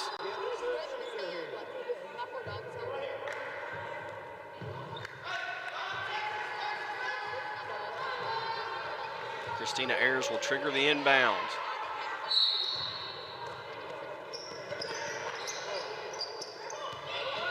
Sarah Ayers with it into the front court.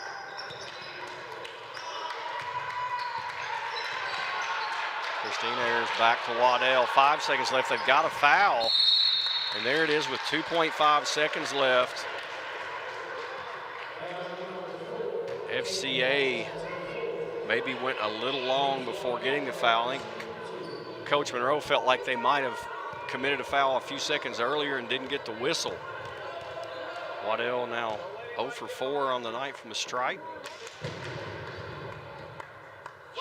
Gets the rim kind bounce there.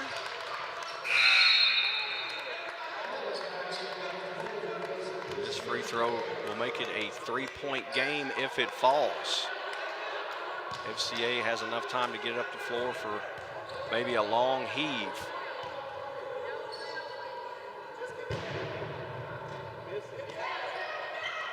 Wallace throws it, and that will do it as Western Hills on their home floor squeaks out just their second win of the season, but it's the one that matters most. It's in the district tournament and will allow them to advance to take on Franklin County tomorrow night. That will do it for game 1 here as the Lady Wolverines advance. Don't go anywhere. In about 25 minutes, 30 minutes or so, we will have the boys' first round game between FCA and Franklin County. So glad you tuned in to watch the district tournament. Glad to bring it to you. And we will see you again very soon. Good night.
One team in this game has a huge history in the postseason, the other hoping to make history.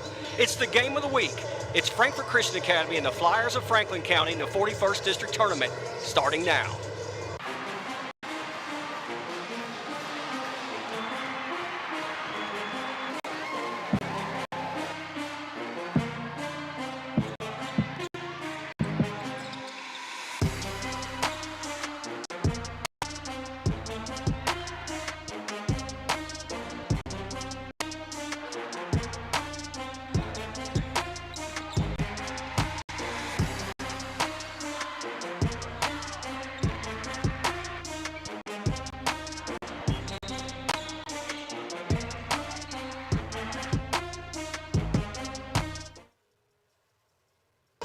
Franklin County has been a dominant force throughout the history of the 41st District Tournament.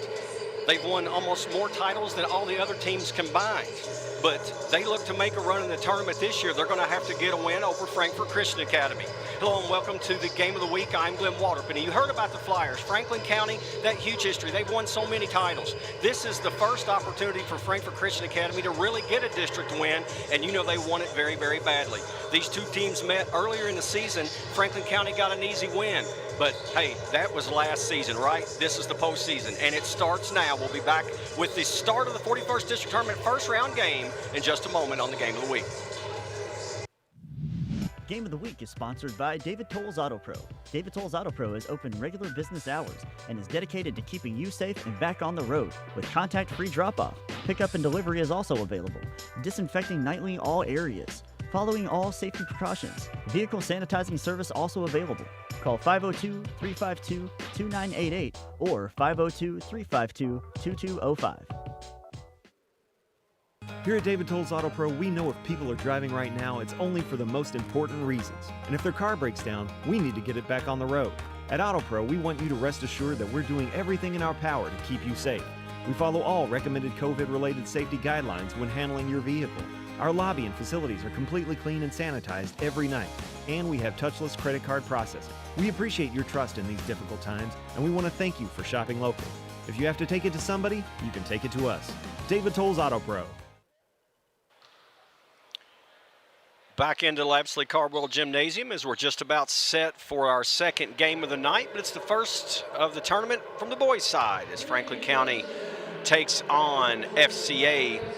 And this is a wide open district. When you look at it on paper, Great Crossings was the 1 seed, but it could be any one of the teams in this district to win out and win the 41st district and go on to the 11th region, of course, with the runner-up as well. And as I mentioned in the open, you talk about history. When you look at the 41st district, I mean, Franklin County is the history if you think about it. As I said, they've won probably more district tournaments than the other teams combined. But when you talk about history, FCA wants to make history with that first district win and take out the old lion, if you will, in Franklin County. There's Noah Souders, the starter, second leading scorer, only a freshman, but 15.6 points per game for this Royals team led by David Crutchfield. There's Micah Souders, his brother, older by a year, 17.9 points per game. That's Femi Obiladon that is the third leading scorer at 9 points per game, and he will play a big role in this one if FCA is going to get the upset. See Caden Crutchfield at 2.3 points per game, a sophomore, and the final starter, number 15, Weston Jones. For David Crutchfield's Royals of the Frankfort Christian Academy. 5-16 on the season, 0-4 in the district. They lost to Great Crossings 80-39, to FCHS 84-47, the team they're playing now. Western Hills knocked them off 82-34, and 66-45 Frankfort High got the win. Getting a look at the starting lineups for Franklin County is Dominic Taylor, the sophomore, will get the nod as one of the starters for Tony Wise. Zach Cox, the leading scorer, the junior, will also be a starting. He's the backcourt mate that will handle it quite a bit. Max Mulder, junior, with a lot of size, will be the other starter alongside the big man down low, Philip Pfeiffer, who's battled injury but is a force. And they are joined in the back courts by, I believe it is Jaden Madison, maybe. Yes, Jaden Madison, the other starter, number 11. You see Tony Wise talking to his guys. Something to look at. 2-2 in the district, 11-9 overall for Franklin County. They beat Hills 59-47. They beat this same FCA team, as I mentioned, 84-47. They lost to Frankfort High 78-55 and Great Crossings 57-52, knocked off the Flyers all the way back in early January. The winner will get Great Crossings tomorrow night. The loser will see their season come to an end. Both teams shoot it around 40+%, 41.7 for FCA, 44% for the Flyers. Neither team great behind the arc at about 28% each. And at the free throw line, 58% for FCA, 54% for County. County averages 56.6 per game. They give up 55.9. FCA, it's a little bit different as they are giving up about 6 more points per game than they score. Zach Cox over to Mulder. Taylor will take a 3. Down Pfeiffer up and strong. Rebounding and scoring, he averages almost 10 rebounds per game, averaging 11 points. And no Nick Broyles, no Fred Ferrier in the starting lineup for Tony Wise. Hounding the backcourt right now, Sowers takes it to the basket. Shot no good. Pfeiffer another rebound. And Noah Sowers is hurt on this end of the floor, slow to get up. Mulder wide open 3. No good. Bodies hit the floor as there's going to be a injury timeout. Was that Madison 11 that put it back in? I apologize. I got blocked. Thank you. Jaden Madison with the rebound. And here's, see how hard he went to the floor, landing on that left hip. Was Noah Souders. And now I think we might have maybe some blood on Mulder that he's going to have to get off of him. And we'll get Tyler Valentine in to replace him.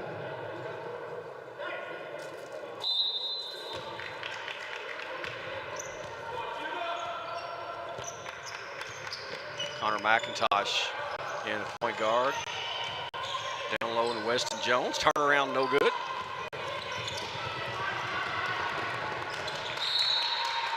Beladon and Micah Sowers there hustling to knock it away.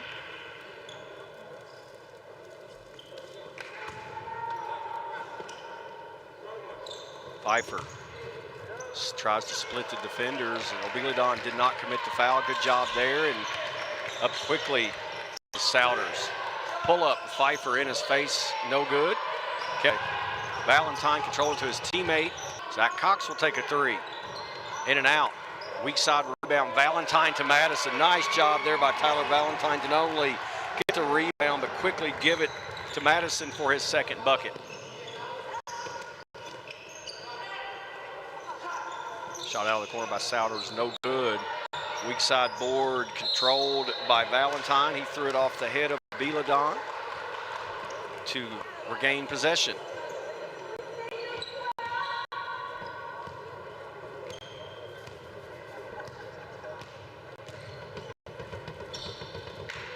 Taylor takes 3. Short. Pfeiffer just takes it away there from Jones. Cox to Pfeiffer, draws the foul. And I think that is on Weston Jones, sophomore. It was. Pfeiffer to toe the strike.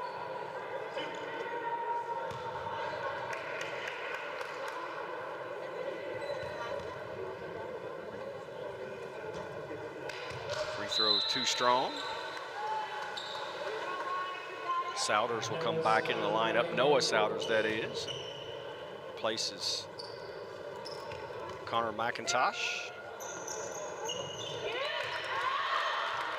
Pfeiffer gets the second free throw. 7-0 Franklin County.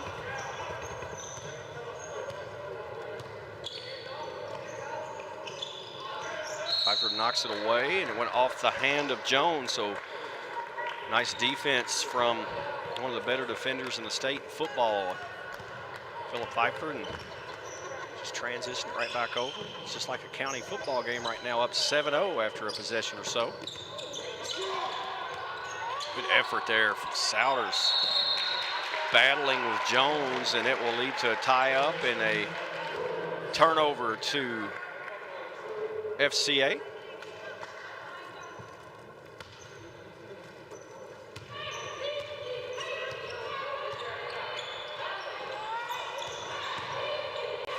County trying to trap there a little bit. Obeladon goes up on Pfeiffer and draws the foul. I thought he might have shuffled his feet, but they will indeed call the foul on the senior Pfeiffer, and slide there, but saw the foul. So Femi Obeladon to the line, too strong.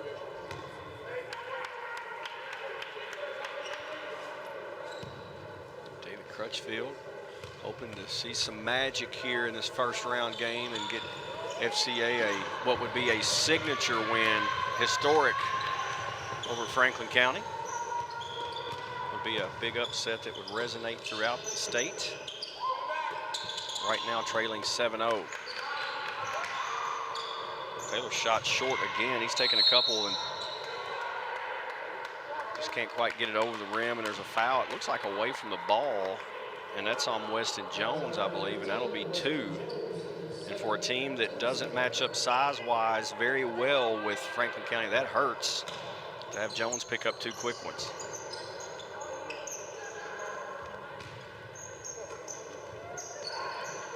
Cox, short. Good weak side rebound by Souders, and then he was fouled, and that, I believe, was on Tyler Valentine. Jones will leave with those 2 fouls for FCA. He's replaced by Jacques Monette.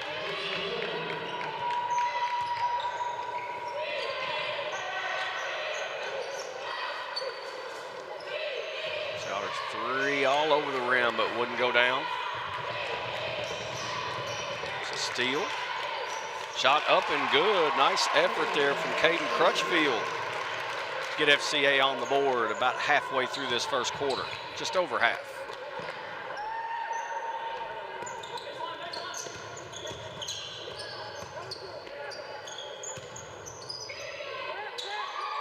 Zone defense. Nice pass there from Madison to Valentine, and Valentine went up and it looked like it was partially blocked, but then foul was called on Caleb David, who came to the game, number 20 for the Royals. Tyler Valentine will now go to the line to try to get his name in the scorer's book, and does. Andrew Chenault replacing Pfeiffer.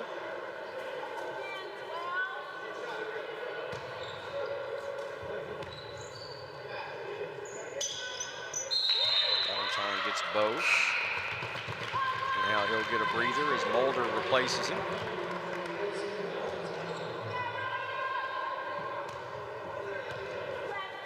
The winner of this one gets Great Crossings tomorrow night right here on the second game of the doubleheader, as Western Hills won a thriller in the girls game by a point to move on and take on Joey Thacker's Lady Flyers.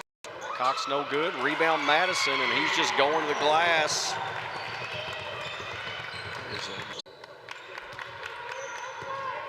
Here comes the trap, and nice passing above it. Shot blocked there. Obeladon had a look, and it was just swatted away. FCA controls possession in the backcourt. There's Noah Souders up quickly. Souders pulls and hits 3, so Noah to Micah. Micah gets on the board. Second field goal of the night for FCA and cuts the deficit to 13.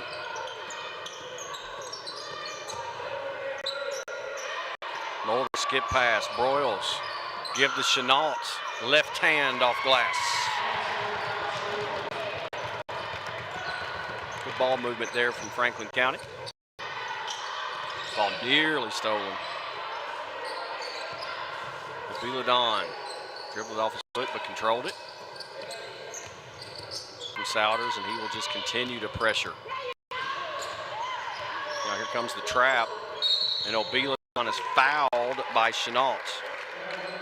Franklin County places Taylor, and now we're seeing both he and Broyles, who usually start, two football stars that came back for basketball this year and have been a huge addition for Tony Wise.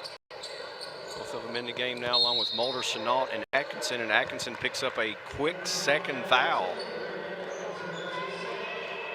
Called for the hand check.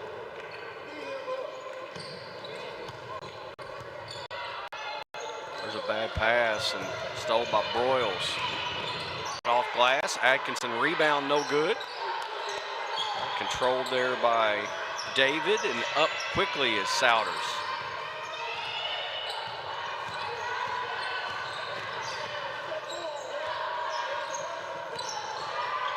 Like both players kind of tripped there as Micah Souders was trying to get to the rim.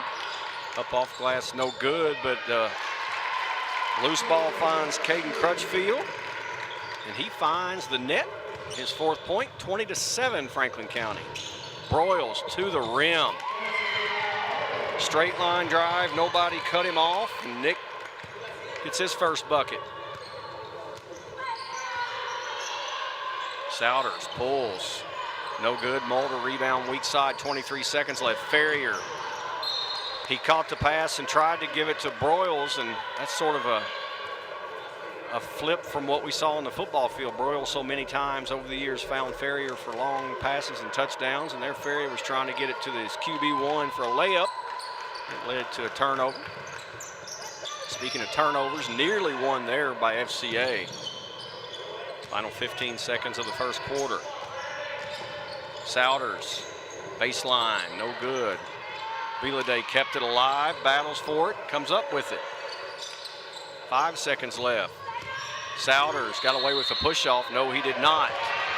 Forearm came out.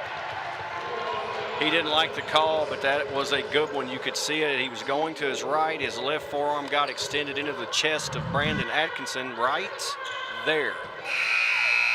It would have counted by Atkinson at the horn. It did not, but a big quarter for Franklin County.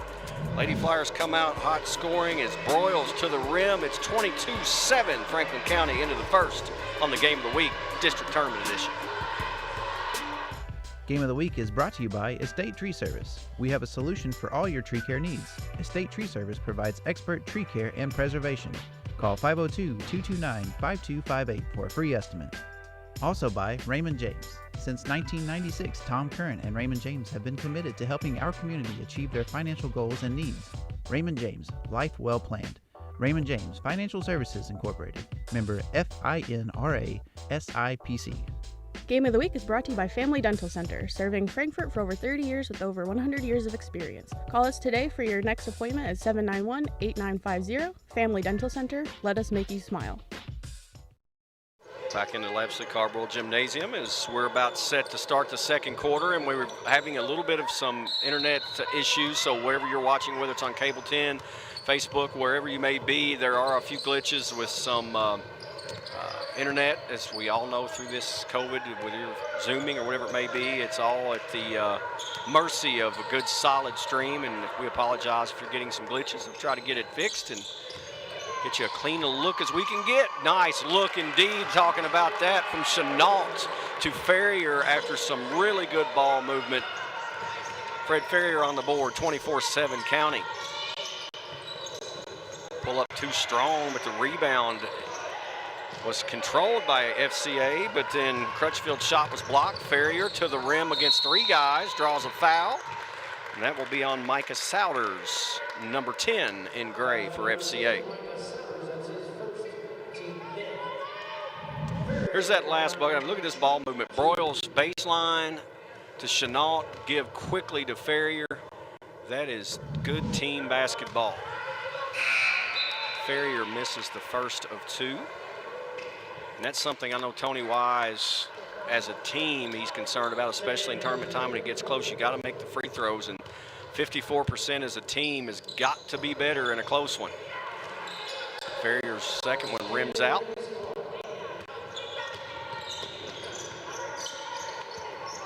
good as Atkinson knocks it away, and it went off the foot of a Royal. I don't know if it was off Noah or Micah Souders. Whichever one it went off, it will be Franklin County basketball.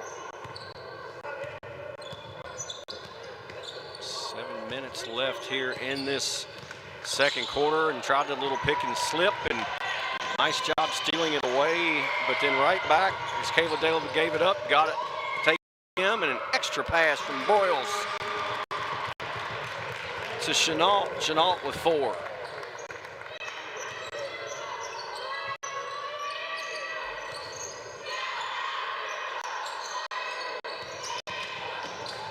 Taken away, Atkinson. Then he lost it. Gave it up to Chenault, and somehow it got to him for the bucket. Chenault was 6. And the lead is 28-7.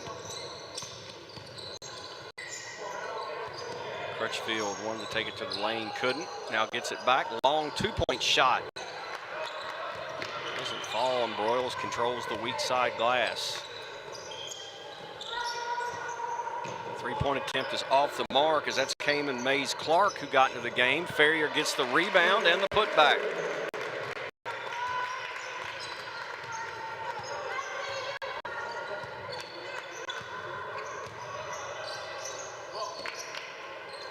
Obiladon working on Atkinson. Size advantage to Obiladon, and he gets his first bucket.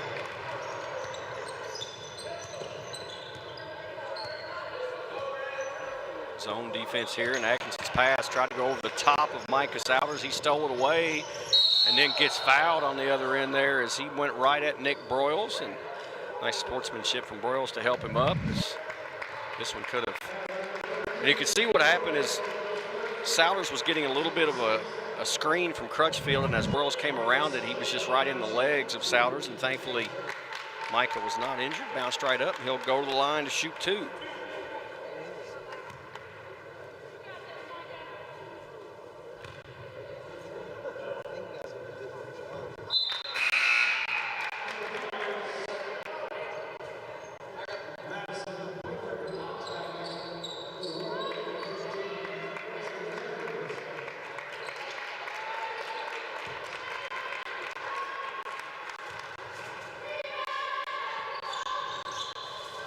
Second one rims out, Pfeiffer in the game, and immediately gets another rebound.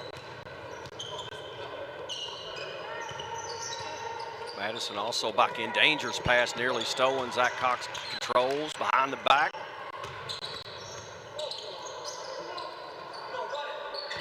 And Mays had it. Now shoots from the corner, and I believe that was partially blocked by Souders. Nice hustle by Pfeiffer. Finally, Madison up with it. Play a little sloppy right now from Franklin County. Cayman Mays Clark had it. And I think it's going to be an illegal screen, maybe, against Franklin County, or they get a timeout. Tony Wise took a timeout. They were a little discombobulated. He wanted to talk about it. 30-second timeout, we'll take it. 30-10. Flyers on top here in the first round of the 41st District Tournament. The Family Dental Center is open and serving Frankfort's patients in a safe working environment, following all CDC recommended safety guidelines. You can save 15% on implants today by taking part in the Dental Implant Contribution Plan to help make your care as affordable as possible. Visit tv.frankfortimplants.com for more information. If you have any questions, call 502-829-7541. Family Dental Center, here to serve you. I want to thank all of our sponsors, especially David Tolles Auto Pro, our main sponsor, and everyone that helps make this possible, getting these games out to you, whether it's on Facebook, YouTube, or Cable 10, wherever it may be. Thank you to all those sponsors that help make it possible. Ferrier to Pfeiffer for the jam.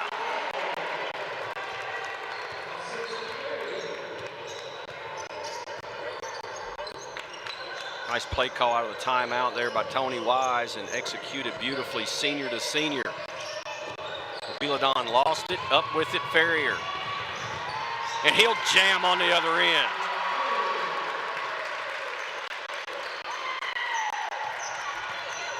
Back-to-back dunks from Franklin County, and now the trap bothering Souders, but that will be a reach-in foul on Cox.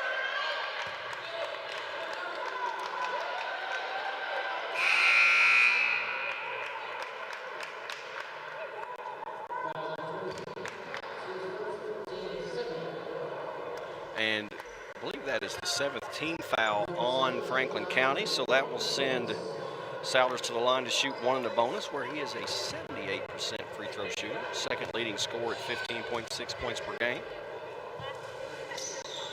And as one might expect from a 78% shooter, that looked like a pretty good stroke.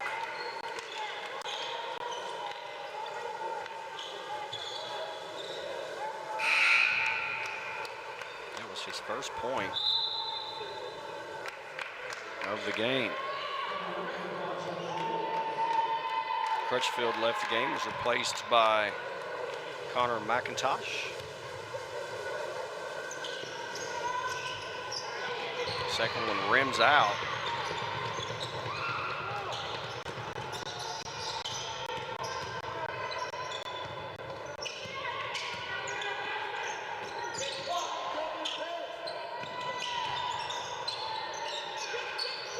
Ferrier out of the corner, no good. Pfeiffer goes to the floor, and I think it's actually might be on Pfeiffer as he was tangled up there with Weston Jones. And Weston Jones went to the floor. Pfeiffer fell on top of him, and that will be 2 on Pfeiffer. That was the 8th team foul on Franklin County, so come the other way to shoot one in the bonus. Weston Jones picked up 2 quick fouls, but came back in, and now he'll try to get a notch in the book as he is scoreless thus far.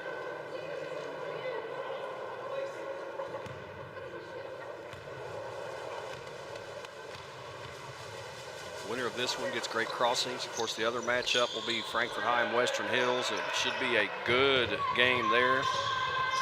Wide open 41st District Tournament. On the girls' side, Franklin County the heavy favorite. Nice pass to Ferrier, who missed at close range, kicked out to Madison. Franklin County's girls are about 7 years undefeated throughout district play. But this boys' district wide open. Oh, pass stolen. Mays Clark tried to get it to Ferrier. Ferrier chases it down. Spinning, shooting, and drawing the foul was Zach Cox.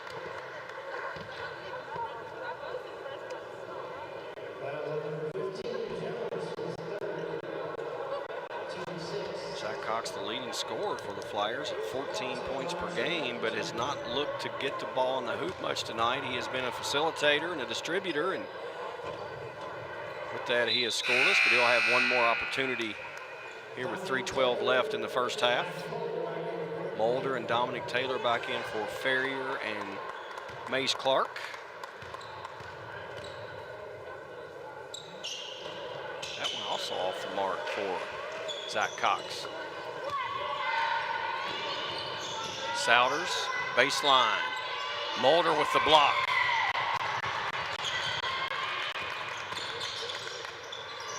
Step back. Pretty from Zach Cox. He didn't look to distribute there. It went behind the back, through the legs, and hits the 3.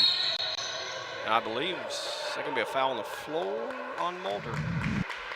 Here's another look. Watch this play from Zach Cox. Just crosses him over, behind the back, through the legs, step back, 4-3. Pretty basketball there.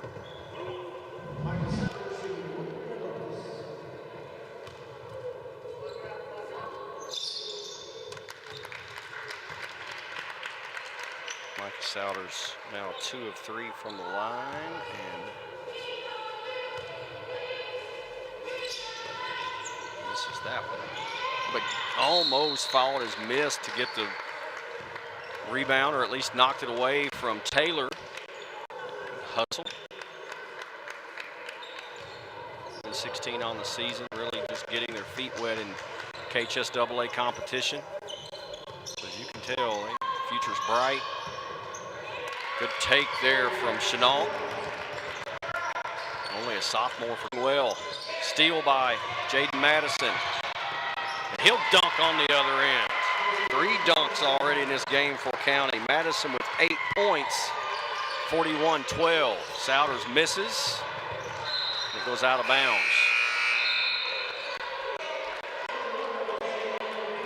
Caleb David will re-enter the game and replace Weston Jones.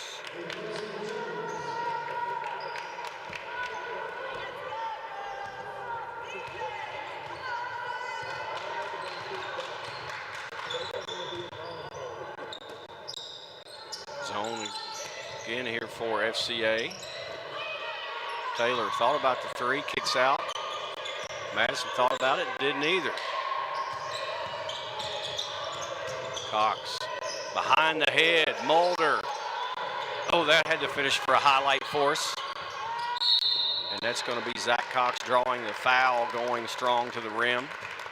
You see a lot of great highlights put together throughout the years, and you see a lot of the commercials that promote the game show all these great plays, and that's one that you would have seen had it gone in. I promise they would have tagged that one after Zach Cox got into the lane and flipped it over his head, but Mulder just couldn't find the roll. Zach Cox now 0 for 3 from the line tonight. Tony Wise says, remember what we talked about earlier. Something to do with his follow through and his arch and whatever it was he remembered as he makes the free throw.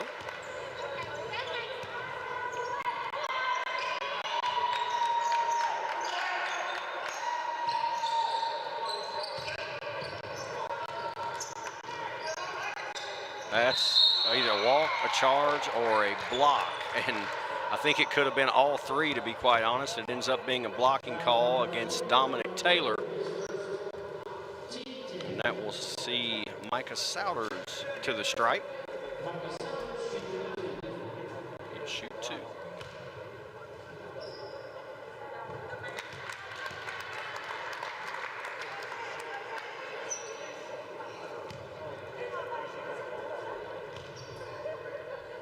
.89 seconds left in the first half. We'll have the halftime and the highlight show coming your way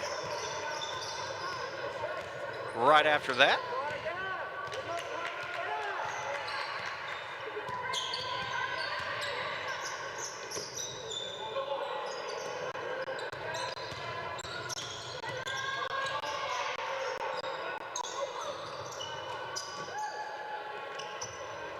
Beladon gets the rebound on the miss, and CA up against a trapping defense, and there's Madison with the steal. And one more dunk. We've seen him on the football field with many interceptions, and there was one that led to 2 points. 30-point lead for the Flyers. Ball went right through the hands there of Caleb David, but recovers.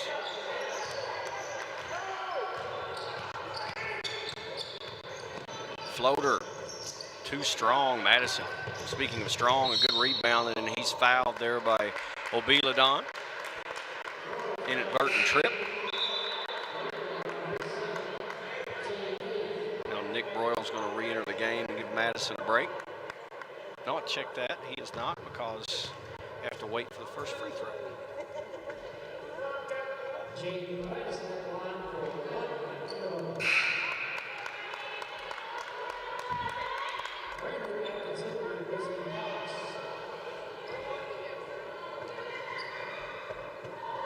Madison's leading Flyers in scoring, 10 points, all of them right around the rim. Now he has 11 after that free toss. Get one more.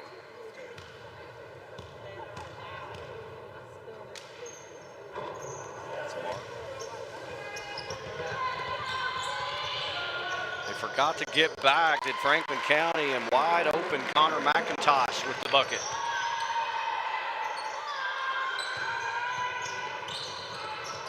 Turnover. Taylor tried to get it to Chenault. He wasn't there, and then that'll be a foul on Taylor trying to reach in on Souders. So now Noah Souders will go to the line with 11.9 seconds left in the half.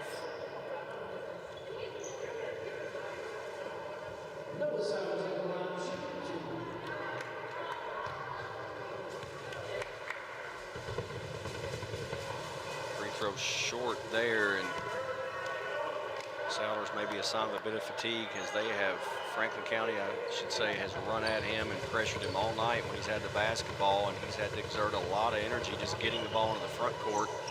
A little more legs there, and he rolls it in. Atkinson, under 10. 4 seconds left. Madison's going to have to shoot. He does. And the half of Jaden Madison continues as it will count. We talked about him being awesome at the rim. Well, there's the three to finish the half. And we'll take a look here at some Jaden Madison finishes at the horn, but before the long range, it's been some explosive plays at the rim for these Flyers, as they have just they've rim rattled in here tonight. Pfeiffer with the dunk, 2 looks at it here, pass from Ferrier. Then you've got the breakaway, Ferrier going up. He throw it in with 2 hands. Jaden Madison was following there, and he said, you know, I'm going to do one too. I'm going to go with 2 hands, and maybe once is not enough. Might do it twice. Jaden Madison having a huge half. Franklin County with a big half. 48-17 at the break. We'll come back with your halftime and highlights show in a moment on the game of the week. We're at Western Hills for the 41st District Tournament first round. Flyers in control. Since our beginning, our business has been people and their financial well-being. It's evident in good times, with decisions focused on the long term, and crucial when circumstances become difficult. That continued emphasis on people, our advisors, associates, clients, and communities, gives us purpose, strength, and a way forward, today and always. Back in Lapsley Cardwell Gymnasium, we're at the half in the first round game of the boys 41st District Tournament. Franklin County and Frankfort Christian Academy battling to see who will take on number 1 seed Great Crossings right here tomorrow night. And right now the Flyers are in control, and we're just about set for the entertainment portion of the halftime show, as the Lady Flyers dance team, I think, is trying to get their music queued up. They've got David Hecker working down there, PA, and now he's running the music. And that is maybe what they're looking for. All right, now David Hecker will say, here come the Lady Flyers dance team. Enjoy, and we'll have the highlights right after. But first, a little entertainment.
Second half underway here as Obiladon being harassed by Pfeiffer, but makes a nice pass down to his teammate in Crutchfield for the Bucks. Field has 6, and it is a 48-19 game. It's Madison, Cox, Pfeiffer, Taylor, and Mulder starting for County.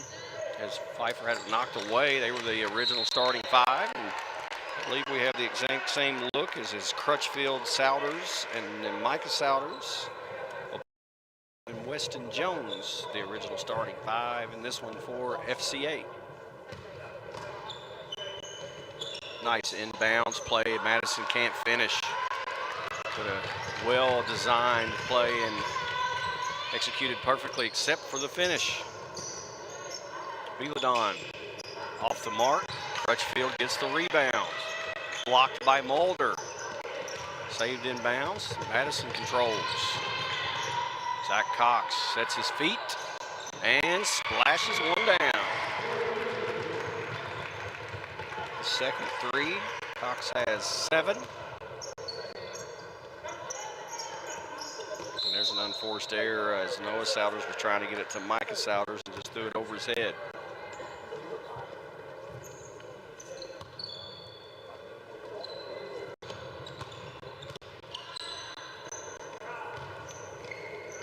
Mulder baseline, thought about taking it all the way, instead kicks it out. And now nice entry pass to Pfeiffer, who had it blocked, stays with it and finishes on the other side. So despite the block by Micah Souders, Pfeiffer gets the bucket. He has 7 points now.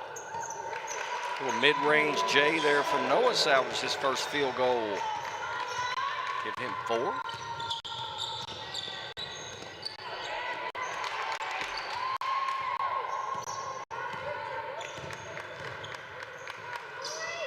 Mulder, Pfeiffer, can't finish at the rim.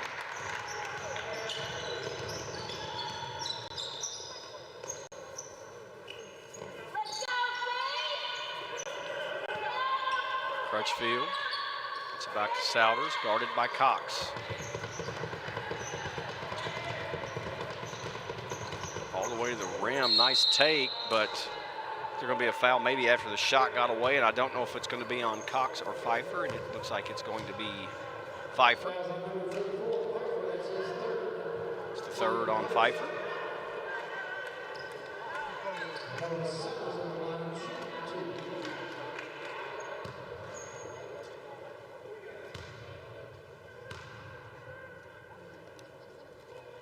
Souders makes the first. He was 2 of 4 at the line before that make.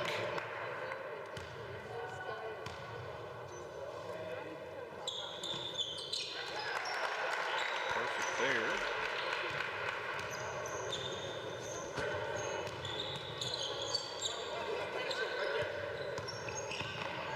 Nobody came to stop the ball, and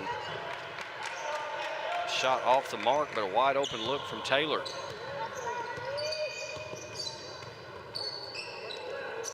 Tough shot by Noah. Cox was playing good defense, and that was toughly taken and successfully finished. Nice give, but Broyles can't finish. A bit of a sloppy start in this half from Franklin County. Mulder with the block, up quickly to Cox. Has it blocked by Micah Souders, but the officials will call the foul. Sounds like he might have got him with the body as the block looked good up top. Here's the block by Mulder.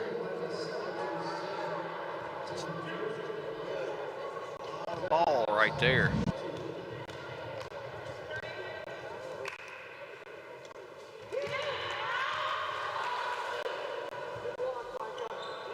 Now with 8 points.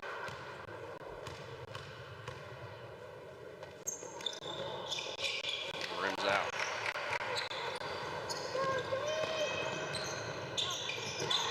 Scoop shot no good. Pfeiffer tried to get to Broyles. Obiladon knocks it away.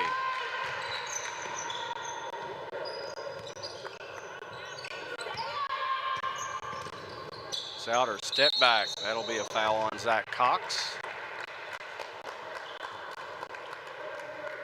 Noah Souders being a little more aggressive here in this half and draws the foul on the junior point guard for Franklin County. And the freshman point guard from FCA will toe the stripe for 2.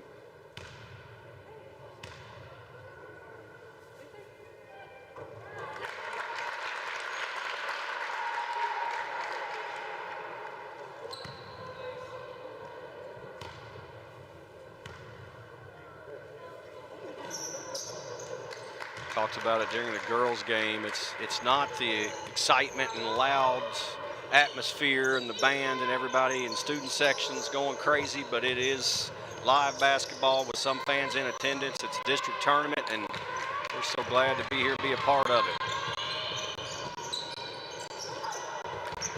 Pass got away from Crutchfield, tried to save it. Zach Cox on the take and draws the foul. I don't know if it's on Obiladon or is it Weston Jones? It's Obiladon.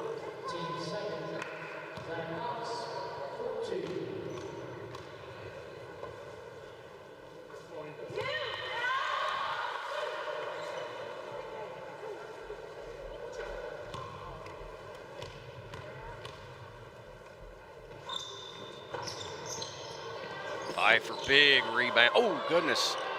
Bodies all over the place there. I thought they might have an injury as Obiladon was on the floor, and luckily nobody got hurt right there. Three-point attempt missed by Micah Souders, and then we're going to get a reach in on Crutchfield.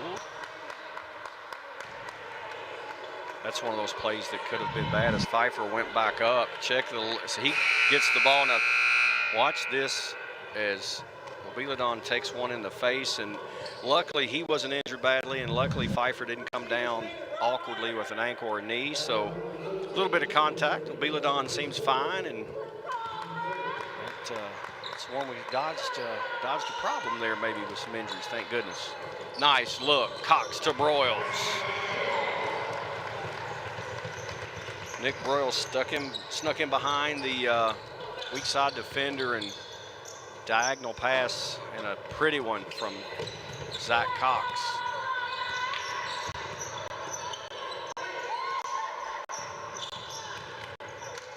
Give to Pfeiffer. He was going up for the flush, but was fouled and will go to the line with 3:33 left in the first quarter.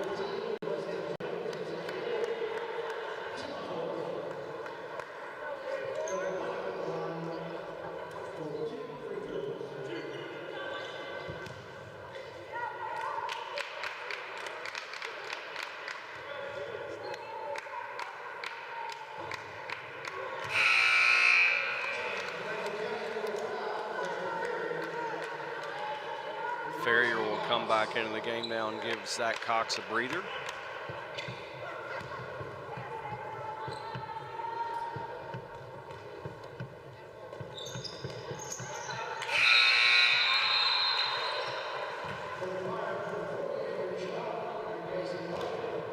Chenault also in the game for Pfeiffer.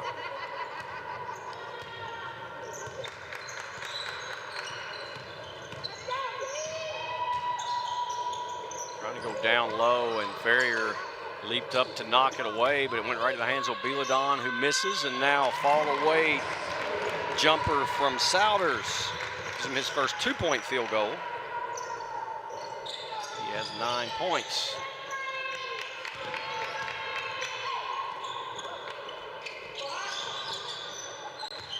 Mulder to Chenault, mid-post, and gets the left hand to DeFall. 10 points for Chenault.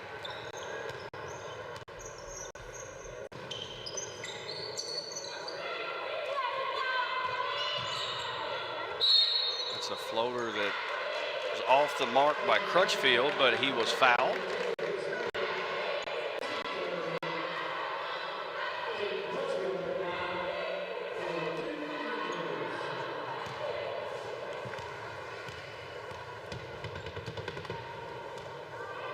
Throws too strong for the sophomore.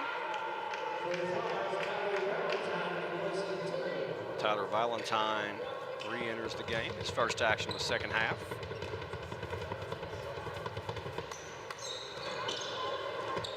Also off the mark.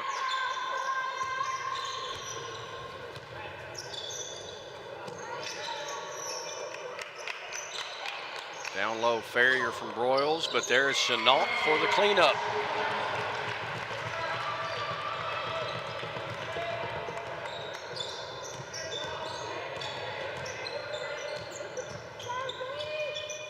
Crutchfield hits from mid-range. He has 8. It's a nice give from Noah Souders. Mulder had it blocked by Micah Souders, but the ball stolen right back by Valentine, who has it blocked by Jones. Farrier for 3. No good. Defense there from both teams, blocking shots, not fouling.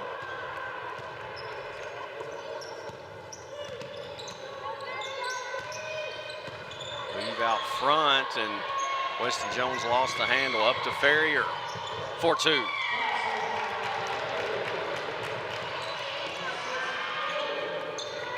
Farrier with 8. And just all over Souders out there. Souders pulls up from 3, no good.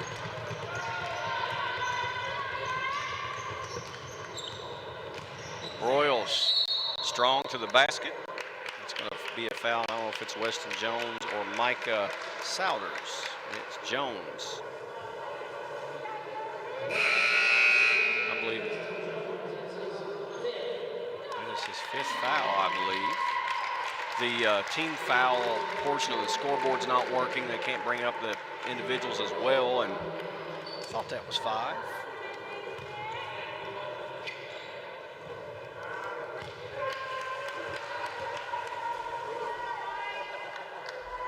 So it appears that in 9 minutes and 7 seconds, Franklin County will move on and have a chance to get to the finals and, of course, the regional tournament if they can knock off Great Crossings. Be here tomorrow night, tip off around 8 o'clock.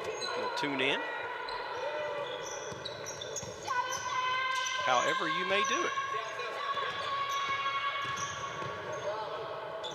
Tufts runner just won't go, and Broyles pushing it up quickly. And the finish by Chenault. Chenault with 14 tonight.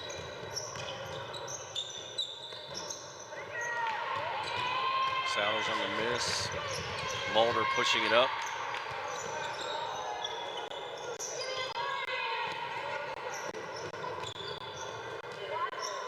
Farrier gets to the paint, but before the shot, he was fouled by Micah Souders.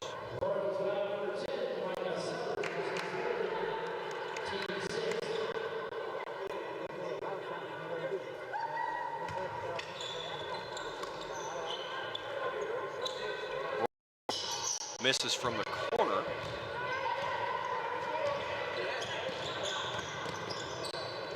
Souders, tough shot there, going to his left, pulling up, hitting the floating jump shot.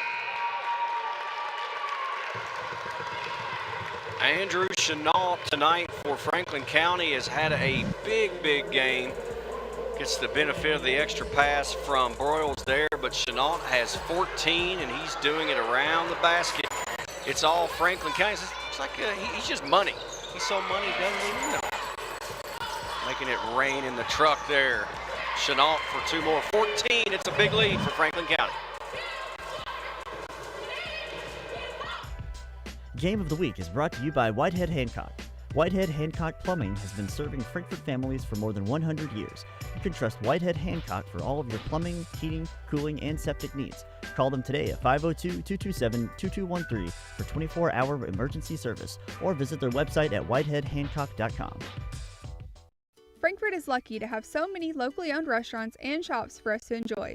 They often give back to our community through sponsorships of programs and events of our local schools and civic organizations. We need them here, but right now, they need us.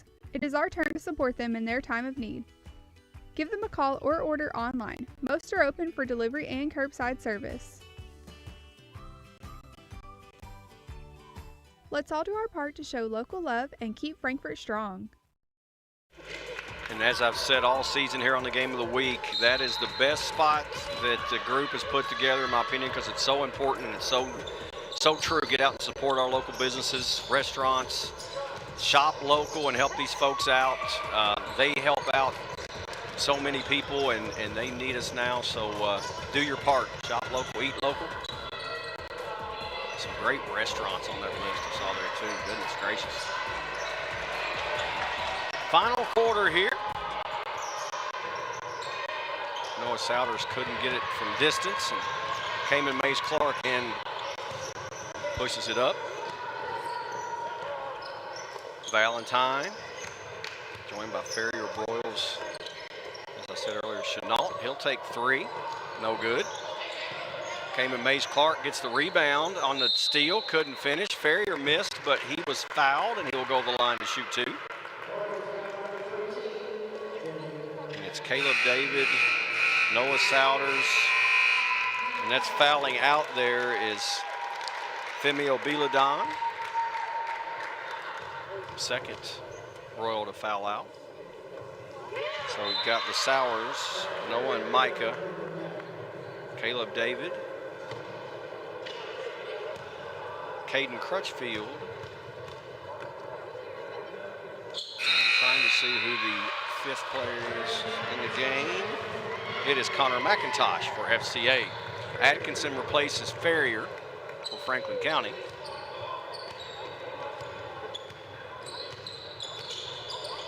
Good team effort from the Flyers tonight.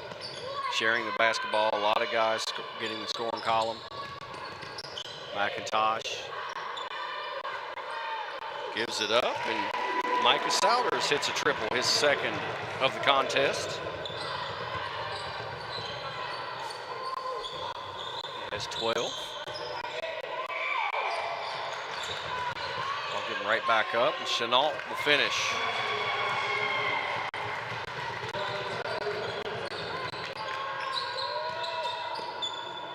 Nobody stopped the straight line drive of Noah Souders, and he finishes at the rim. 13 for the freshman, 2 points off his season average. Valentine misses, and Mays Clark finishes. Tony Wise is going to take a timeout and get some subs in. I believe it'll be a 30-second timeout. And we'll take it with them, guys. We'll go to the break. Here's the finish by Mays Clark. Back in a moment.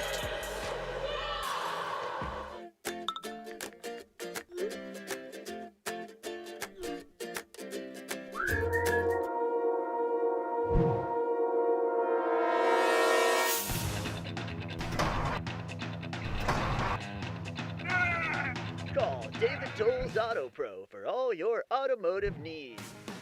Don't let your car keep you from making important plans. Take it to David Tolles Auto Pro, 515 Duncan Road and 1348 Versailles Road.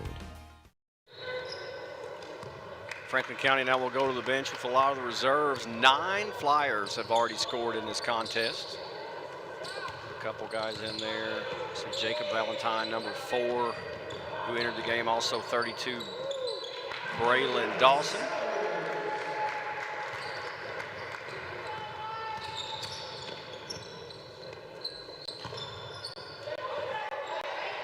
Valentine couldn't score, but right there is Mays Clark for another putback.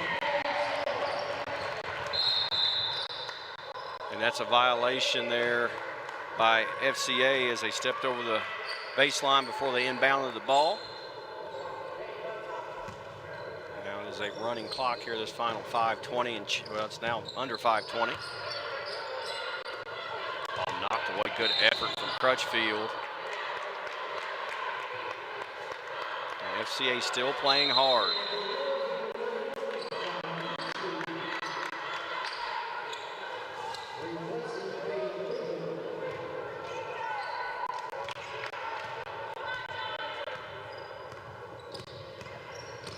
Atkinson had it knocked away from behind. Good effort again there by McIntosh, but Atkinson with it misses. This is Mays Clark. The second time he misses, gets his own rebound, and third time's a charm, and Caden Mays Clark saying, hey, look, I'm getting rebounds on that. Now I get the points too. He's had probably 5 offensive rebounds now. Atkinson travel. Franklin County is going to get a rematch with Great Crossings. They lost on January 15th to the Warhawks by a 57-52 score. But it's a different Flyers team right now. That was only the 4th game in the season. Had a lot of new guys, and like Broyles and Ferrier coming off the football field and didn't have their legs under them and working out the rotation. Had some injuries. And it'll be looks like a county team at full strength as Crutchfield gets the steal and the bucket. And he's in double figures now and over his 2.3 point per game average. Valentine, no good. It's Jacob Valentine. Mays Clark, another offensive rebound, no good. And then Valentine is fouled.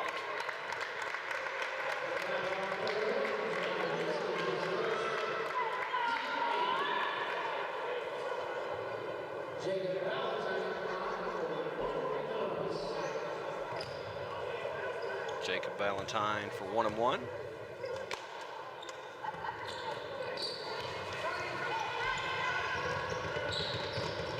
Nice look ahead. Not finishing there was John Dudinsky. I'm sorry.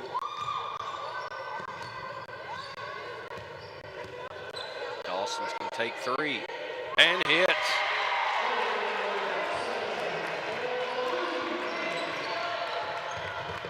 Ten Flyers now in the scoring column. Dudinsky misses there.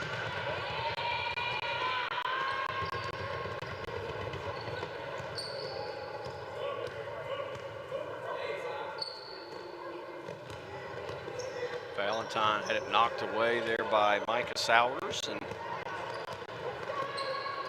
Souders now gets it back. Nice step through. It's going to be a reach-in foul on Atkinson and count the bucket.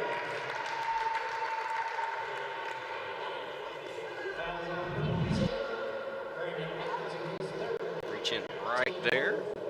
Left-hand finish.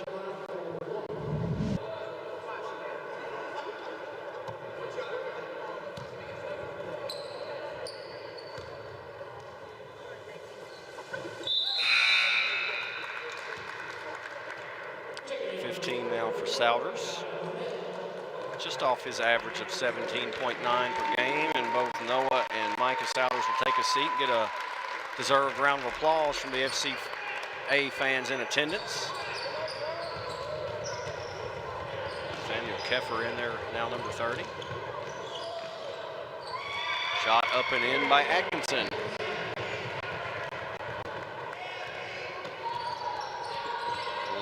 Flyers have scored.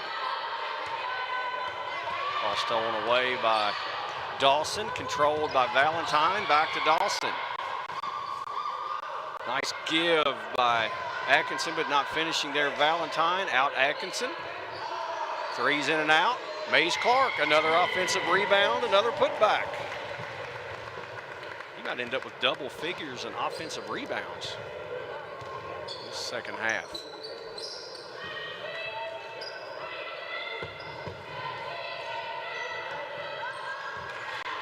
Crutchfield, pull up, goes out of bounds.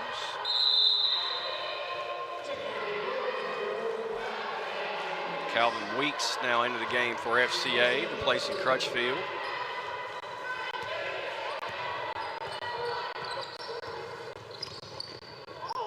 Nice take by Atkinson for 2 more.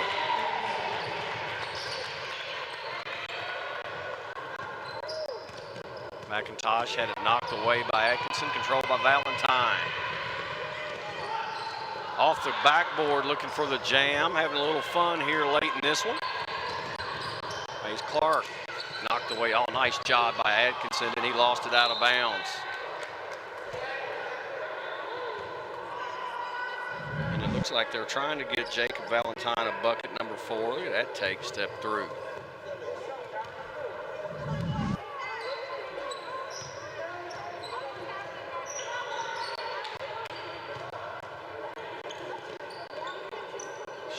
Up and off the mark there by Manette. And there's going to be a foul there. Oh, check that. It's a carry, and that might be the last bit of action here if FCA gets it inbounds. Final 10 seconds.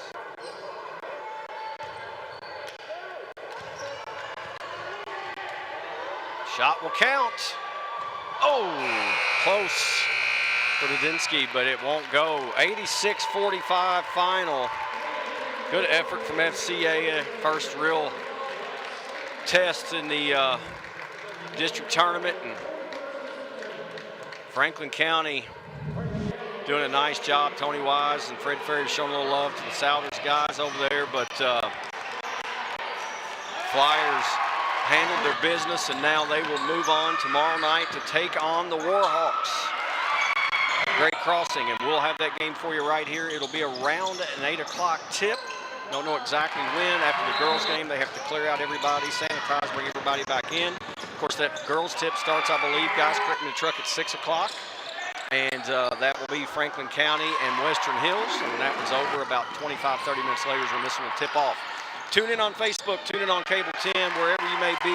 Get a chance to watch these student athletes tomorrow night. Shakes up in the boys' game to be a good one. Don't go anywhere. Until then, for the entire Game of the Week crew, I'm Glenn Walter. Thank you so much for watching. We'll see you tomorrow night for district tournament night number 2. Good night, everybody.